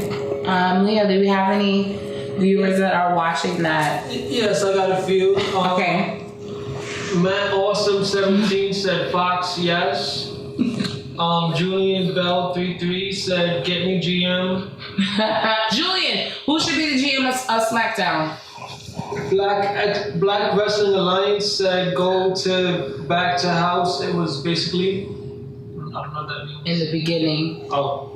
Another, Matt Austin said again, put Daniel in the ring, and Chris the Truth said Elijah. Let me read it first. Oh, he said, "I would basically take advantage of all the talent that's on the show, much like the original brand split, where even though Raw had all the top names, SmackDown was the better brand." You know what they also should do? Start by talking smack. Start at 7. Yeah. And that's No. Yes. I think it's home at 7 o'clock. I think another thing is like they should bring back talking smack. Not home. Like I feel like they should definitely bring back talking smack again. Definitely. Should do that. I guess I'll go last. What I would do to fix SmackDown, quote unquote, I probably would give the same vibe like they did for the mixed match challenge. I would definitely involve more social media into like the actual matches of the week. So like where you're voting like the night before, like 2 hours before, or the night before, like the stipulation to a match or something, like to get the more social media content, because actually that's what I actually loved about the mixed match challenge was that people voted on like who was gonna be paired. That was good. So and also bring back the table of tape, where for every main event, like you see the table of tape, like John Cena versus I guess Rusev. You see the weight, the height, the accomplishments, like make it feel like a big boxing field. 2002 SmackDown. Yep. You just say that. I want SmackDown 2002. And I also want the camera view like how it was in ECW, where like it's different camera view. Like when you watch it, it feel like a different show. So I think they're doing a single camera. Yeah, I was gonna say a lot of people are doing single camera views now. So from what I hear. That's good. Dude. All right, so next question. Once again, viewers, don't hear the question, just start rolling in those answers. How would you fix the WWE network? Who's going first? Me or you? You go. You're first. You went first before you go. Put on Fox. I would start putting a lot of their partnerships, brands, such that they have Evolve. So you won't see certain NXT wrestlers only NXT, but you see them also Evolve. I would put more shows where like different like variety shows. Give people that are not doing much a show. Like Titus Worldwide. Give him a show where like how that he try to promote his brand in like different places. Give R-Truth a show. Put like a game show. R-Truth was supposed to get a show. They have a game show. It's on their YouTube. Okay. They canceled it. Okay, and I feel like how they should also have more reality shows like Legends House, The Foley Show. Also have more candid interviews, such as from former wrestlers you haven't seen in years. They should also have a lot more in the day of where you actually see, not a W24 where it's all scripted. Well, they have the 365, but they only did Kevin Owens. Yeah. I just feel like they should have more of that. You know, what they do on a daily basis, their struggles. They should also have, Such a good episode. and it was very, very good. I also like, they should also put like a lot of people throwback stuff. Craig Angle's TNA days, AJ Styles TNA days. Well, they gotta buy the library. Niggas don't own that library. But hey, these are some ideas I have. Okay. They also should like lease out some of their spaces to these up and coming brands. So like, all right, I know they like to pick and choose some of the talent from there. You know, you pay us some money, get your thing on the block, make it feel like an actual network. Oh shoot, TTP's coming on. Oh, I can't wait to watch this at this time. You understand? I just feel like making more of a real network. That is only WWE focused. Maybe the little stuff, you know, behind the scenes of the KFC commercial, behind the scenes stuff, behind the scenes of making the WWE video game. You may see Dolph in like the suit and stuff like that. Put more like a talk show. You know, they probably a talk show like bring more fan interaction. There's a show where like how that super fan of the month. You know, the life of time of blah blah blah. Super fan. You show why you like John Cena. Blah blah blah. Show stuff like that. Get the. If you call this a universe, get us more of a network also. That was cute. So Let me just put it on Fox and the story. No, I was gonna say that. WWE Network, I told you this before a while ago, is unorganized. They need to organize a whole bunch more. And they need more original content. They have like a decent amount, but whatever their budget is right now, but they still need original content on that on it. I just feel like they'll pump out so much at once, and then they go on like a dry streak for months. Exactly. So they got to pull out a little bit. They should really follow how Netflix has been doing. WWE has kind of got to invest a little bit more into the network of getting original content out. Now, they should have a series of backstage stuff, like you said, more backstage stuff, and have all type of like the whole library opened up. And then another thing is like I feel like they also should do. They so focused on getting their movies syndicated, whatever, but have like a mini movie, the story of Sister Abigail. Explain what happened to Sister Abigail. Put some, instead of always focus on TV, just put a little mini movie of what happened to Sister Abigail. No, it's not. It's not even but that. Like, I just feel like develop wrestlers' characters on the WWE Network by having like little movies. You should do that. You should do it, but also take wrestlers, whatever promo they're doing at the time. Like for instance, Woken Matt Hardy, have him do something on the network. Partnership with World. Okay, let's get this thing to one, and then have times like 8 p.m. every Fat Friday. We can see Woken Matt Hardy conspire to destroy Mr. White. Or like different things of like using the talent, because they have so much talent. Use it. Use the talent that you have. Like we have a full roster of talented people. Let's come up with shit. Let's stop having them in the fucking back with motherfuckers talking about I'm gonna eat this pasta right now because I'm with catering. I have nothing else better to do right now. All right, what's his name? Zack Ryder, come, let's talk. Let's do something. Let's work together. Yep. Okay. Fucking Sheamus has his own YouTube channel of this fitness. I didn't know that. So, Famous, come through. Let's figure something out together. Let's work with the talent. They can have a cooking show. They can. Are you really watching a cooking show? Yeah, I watch that. Like I see Bray Wyatt cooking, but I wouldn't use him because it's like I'm just saying I'm not saying in general like have Bray Wyatt cooking like gumbo. No, I wouldn't have but that. I'm just saying how much of a possibility that could be a cooking show. A cooking show would be good, but you would want somebody that's like who's like dope. Who has that open, fun personality? And what would you do? But with that, no, you want somebody who wants to do it. You have to talk to your talented people and find out what their passions are. Like, let's see, we're trying to expand a network. What's your passion? Then what else they can do? WWE is fucking huge. So invite celebrities down. Like, hey, we can do a celebrity cooking show / WWE. We can do a celebrity something, celebrity challenge. Or another show could be like athletes versus WWE superstars. Like Joe's a pro. Yeah, it's all of that. What WWE needs for the network is more original content. Okay. That's all they fucking need. Yeah. All right, so we'll pass it up to the viewers. Leo, what have some people have said? Okay, I'll start from right here. Like I know what right here is. Right here is. Mrblacc said, I want the shows on the networks in the morning or live. Are you I don't know what they mean, but I mean. How spell that? Spell his name? FADDELC. Lebanese physique. What up, baby? That's my boy. That's your friend. Yeah. Black Wrestling Alliance said, bring back Breaking Ground. Yes. Agree. Yes.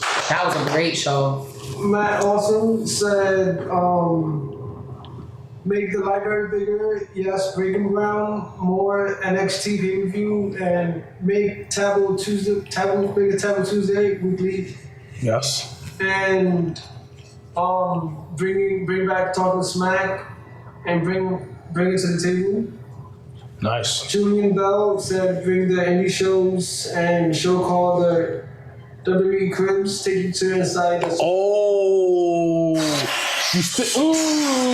Fire! Go fire! That's about pretty. Thanks, Julian, for that. All right.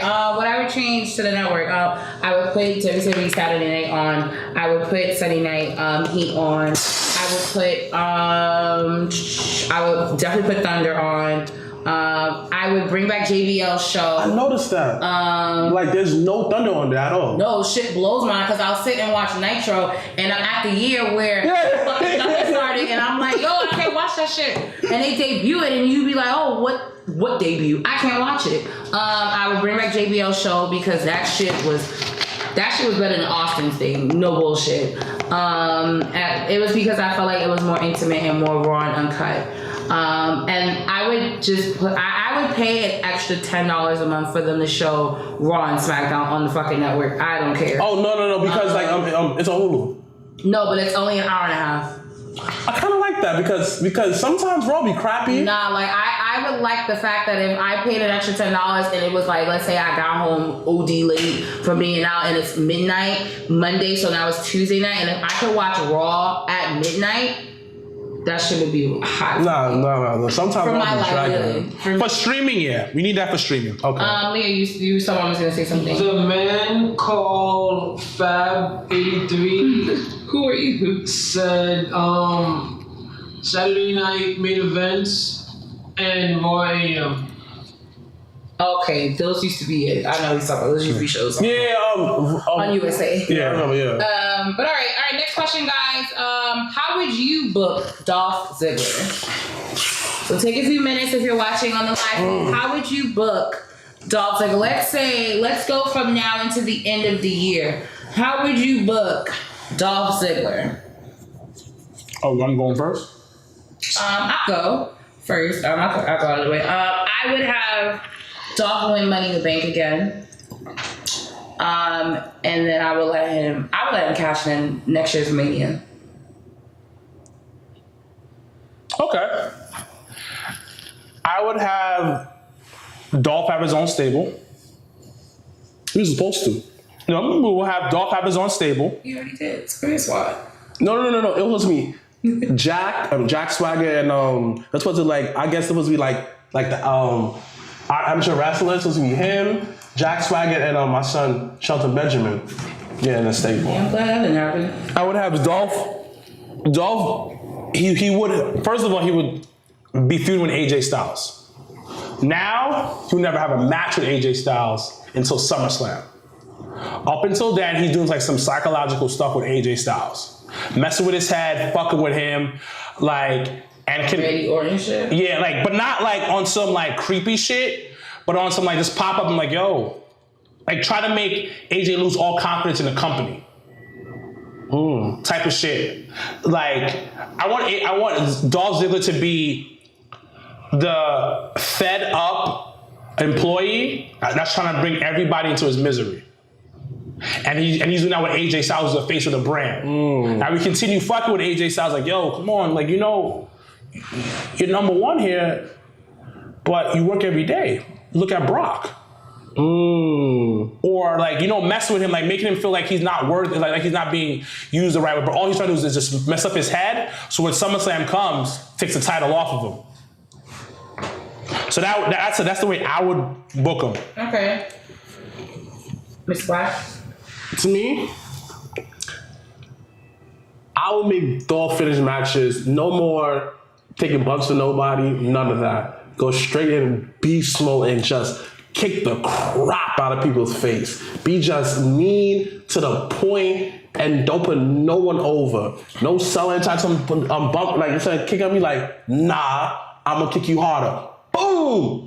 Make his matches quicker, to the point, because every time you watch a Dolph match, you can tell he's gonna lose because he looks so great, but he always loses. Make him just win a lot of matches, but in quick fashion. Super kick here, just make him a straight up beast. Doesn't talk, get to the point, get his job, and go to the back. They ask him, oh, why don't you interact? He's nah, the fans telling me too much. I don't need them. I have that love-hate for his interest now, because it's just It makes no sense now, but I get it, but I just feel I'll just make him end matches very quick. No more playing around, no more none of that, just straight beast mode. How does that tell a story? Because it shows you how to, nah man, because it shows you how to, once he turned his fans, back against the fans, no more pandering to the fans, he became a more of a beast. What I would take from you to add to my story is that once he becomes champion, they steal something from Marshawn Lynch. and said, I'm only here because I don't want to get fined. Yeah, that's it. Yep. So he'll be doing interviews as a champion, and he's like, I'm not talking. Yeah. But then we'll have AJ as the people's champion, and that will be the storyline. The people's champion versus like the guy's like, I'm gonna say for these checks. Yeah. Because he kind of is really here for checks. He's really here for checks. So we're playing that reality shit, and then we'll have him like, for instance, he's supposed to have a match one night, but he doesn't show up. He doesn't show up, but yet then after that, you see him panning somewhere else doing his comedy. Yeah. Like we'll have something like that. He's supposed to like, for instance, he's supposed to be on SmackDown to have a fight. Like after he wins the match on SummerSlam, next week AJ's like, yo, I have my rematch. Let's get this shit popping. He avoids him. No, Dolph agrees. What? But then the match is about to start. We wait in like 2 minutes, and we find him doing a sketch comedy shit. Yeah. And he's like, oh yeah, my bad. I had to take care of something. He comes back next week and is like, yo, I had to take care of something. And I have to even go even more deeper. Let's take him like, he be in the most random places. He might be in like in New Japan, show with the title like this. Or what makes it even worse, not even having to go to New Japan, we'll have him treat the title as it's nothing. Like we'll have a match where they ask him like, hey AJ, where's your title? Like Ziggler, where's your title? I left it at home. Yeah. Wow. All right, Leo. What are some of the viewers' thoughts on how to book Dolph Ziggler? We got a lot of thoughts. One person said that give him a sexy lady friend to get that jealousy, cheating girlfriend or boyfriend. Trash. Angles. So back to the AJ Lee. Yeah, trash. Next. That's not trash. They already did it. But that doesn't mean that Don't it's trash. rehash another story. Come on. Well, that's basically what wrestling is all about. Yeah. Period. Not the same guy. Sometimes, yeah. Trash. Matt Awesome 17 said Ziggler versus Finn, Ziggler versus Aleister Black, Ziggler versus Ricochet. Okay. You just book him in matches. That's what the question is. What would you do? Black Wrestling Alliance said give Dolph a stable with Zack Ryder and The Miz, longtime talent who have been overlooked, and we're all about fame and the money and showing off. You know, shout out to Black Alliance because they're actually real friends in real life, so that makes sense. That actually probably be really good. That would be good. Have them be ultimate heel, constantly breaking the fourth wall. And breaking Awesome 17 said again, breaking up Aleister Black, you're new, you can never make a name here. This is NXT Young boy. Oh, because you're reading it. Back and forth and battle build to SummerSlam. All right, so last one. How would you book Rusev? For me, I would have him continue to build on that Rusev Day. Like, I would steal a little bit of the yes movement. Oh, it's already done, though. Yeah, but I would continue building up on that. And then you would have him, I would bring his wife in. Why? To be that annoying mouthpiece. I want her to be annoying. Like Vicky. Like, not like Vicky, but annoying, but like, my husband is the best. My husband is the best. Why isn't he being booked? Why isn't he being booked? Like, different stuff like that. Like, that shit already? No, but I'm talking about like really getting. You should have like the most random place that someone do an interview, she just says it. You know, and if someone do a promo, she just says it. I think that will get over. Or like I would have him like as that guy type of figure, really building up, and have like her, like you catch her backstage, fucking screaming, yelling because he lost at a match. So he would build him up. He's constantly winning, and then he loses at SummerSlam. Lose at SummerSlam. Then we catch a backstage segment of his wife, because I'm gonna use Tom Brady's wife after he lost the Super Bowl, and she's like, it's not his fault, but we have like a TMZ type of moment to see the backstage, and then you can't see. You can't see. We use Rusev. We use Rusev as like she's calming him down, and he said something smart, and then Shane hears it like, motherfucker said this, but it's like some TMZ type of shit. Like they don't know that he's there being recorded. Shane says and tries to bury him. And then we make the wife more annoying, and then Survivor Series finally wins the IC title. By the way, I put them these on Raw and do this thing. Gotcha. Okay. I can't even like tell you the truth. Like I think that's a very good idea. I also would also like to incorporate to your booking.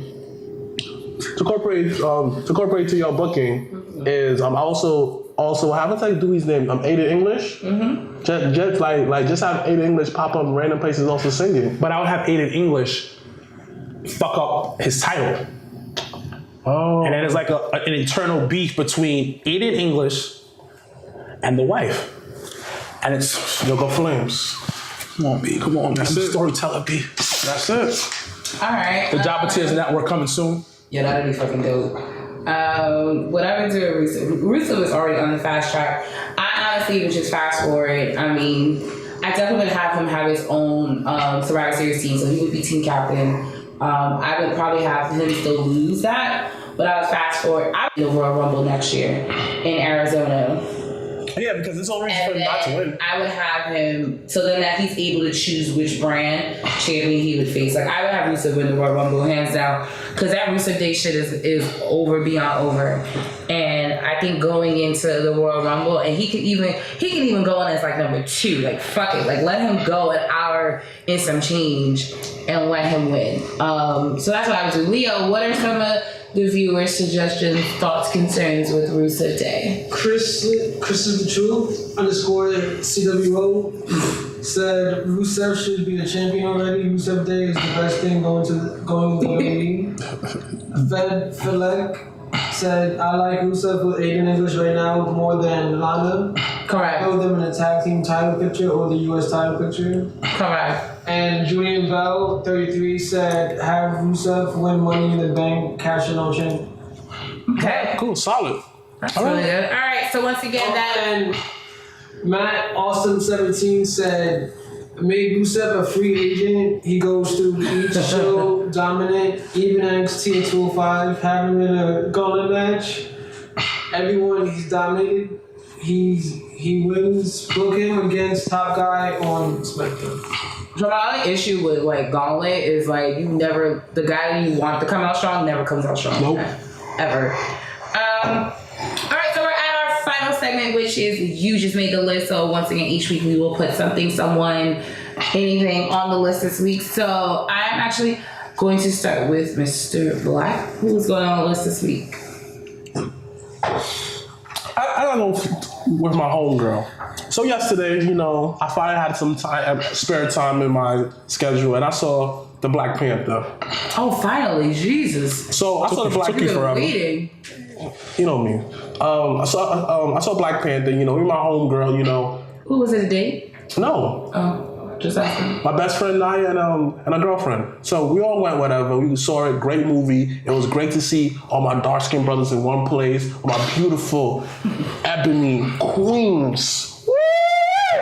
Bro, lovely movie, great storytelling. To me, that's one of the best Marvel movies. To me, it's number 1. Not because it's pro. Like for me, I felt very, very, what's that? That's on the Unified?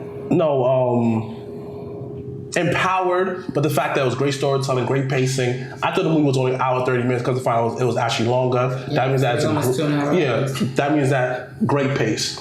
So we talking. I was like, it's a great movie. She said that, I just think Civil War was just a way better movie. This, that, and third. Blah, blah, blah, blah. And she could never explain to me why. So then I come to her, now I realize this way. She went. So that's why, she think that Civil War was a better movie. What? So.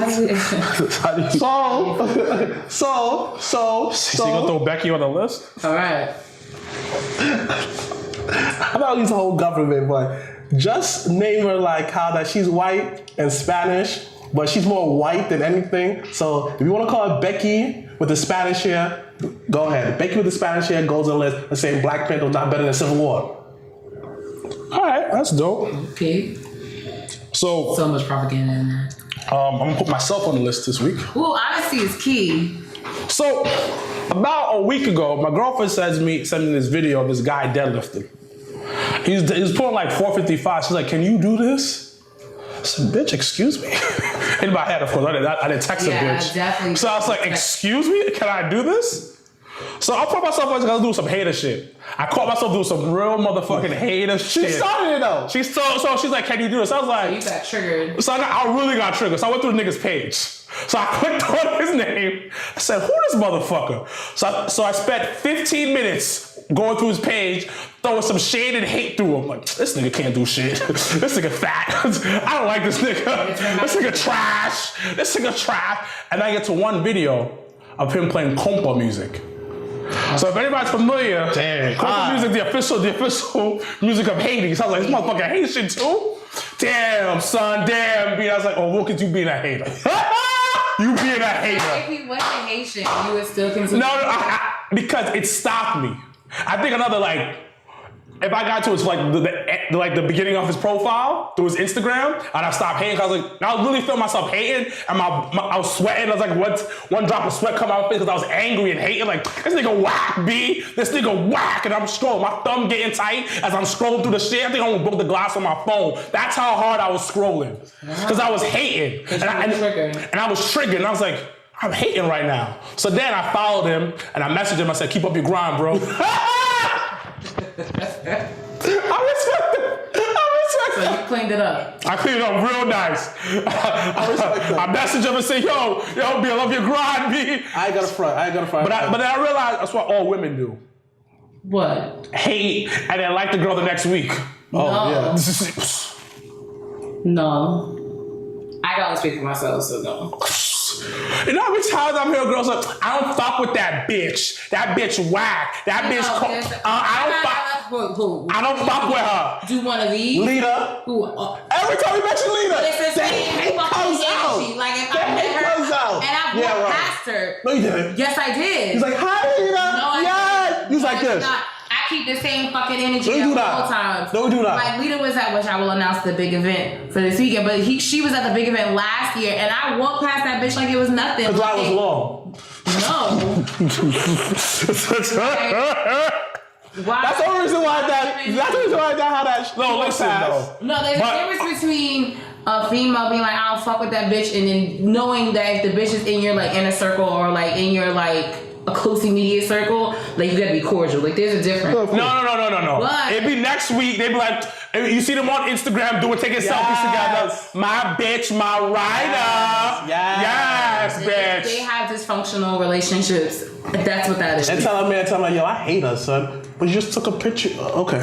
It's the same thing, but just be clear. I keep the same energy for all people. Again, you only walked past Lita because the line was too long. No, it really wasn't actually. I bet you. If I was dumb short, you'd be like, yes, Lita, No. you my favorite. Like, I walked right past fucking Lita and I went and took a picture of Victoria. Like, I didn't pay that bitch no mind. Because the line was too long. That's no, it. it really wasn't. Yo, yes, it was. Were you there? Yes. No. I was creeping. You weren't. I was like this behind walls, like was this. there? And when you saw me, I was like this. You didn't. That's weird. Because You can catch a case.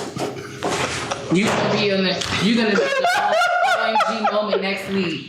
Being creepy as fuck. Mr. Blacc on the Drive to the podcast was creeping. No, you reported. My brother Dunn was creeping too much. So catching Then cases. you could be like, I learned from the best. What?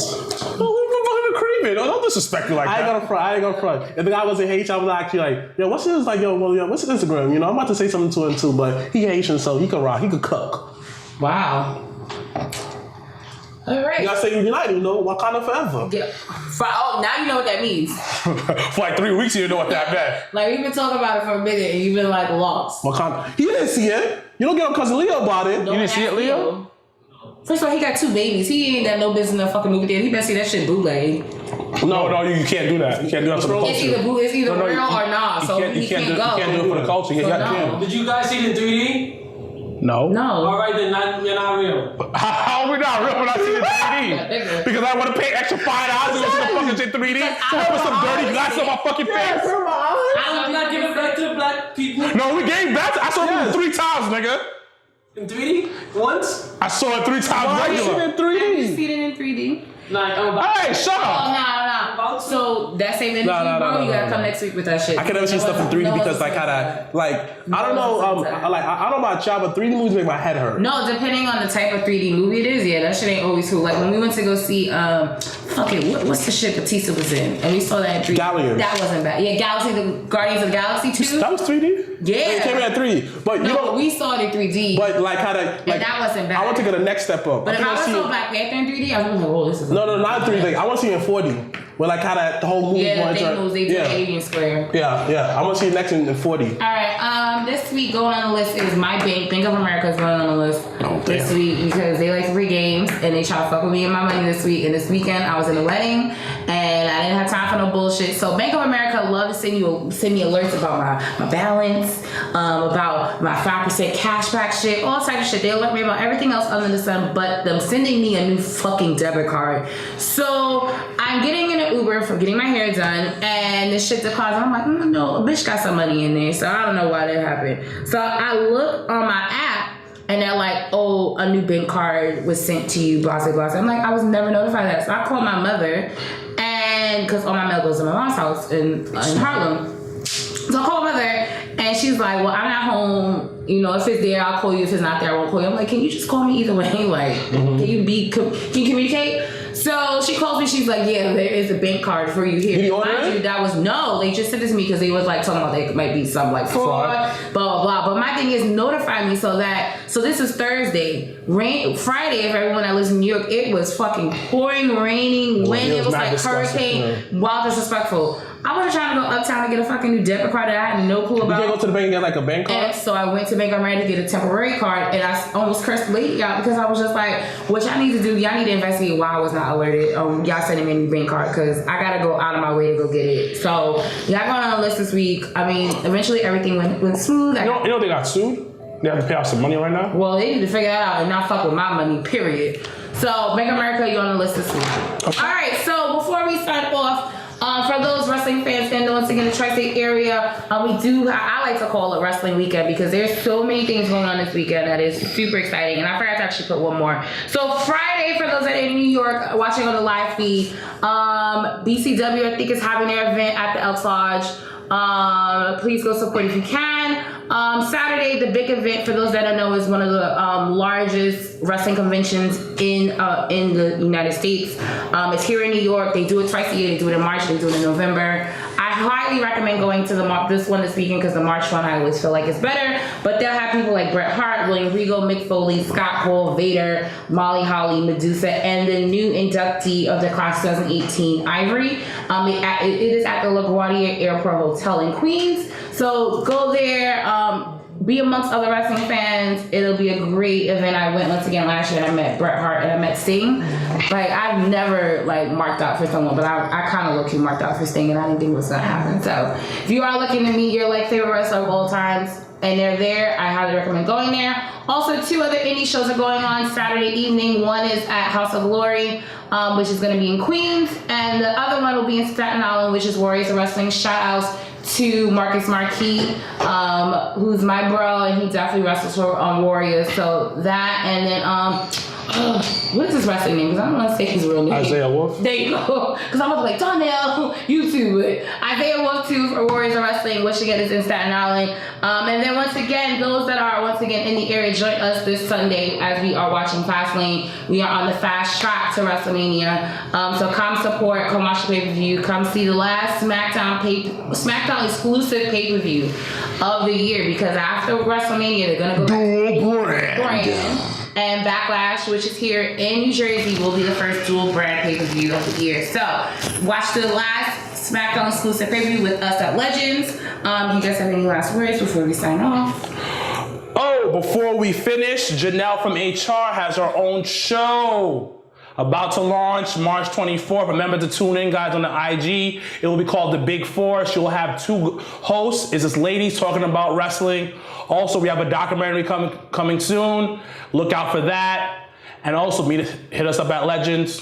What about you, Mr. Blacc? Say hi. We don't bite. We don't scream. We don't yell. Definitely, join us I'm gonna be there, Cousin Lee gonna be there, my brother Janelle, you know, she has some wings to us, she has some awesome wrestling stories. Enjoy. Pretty soon we have merch coming. We got the Jabba Tea official mug coming, the official shirt, the official hoodie, the official Scully. We coming. All official!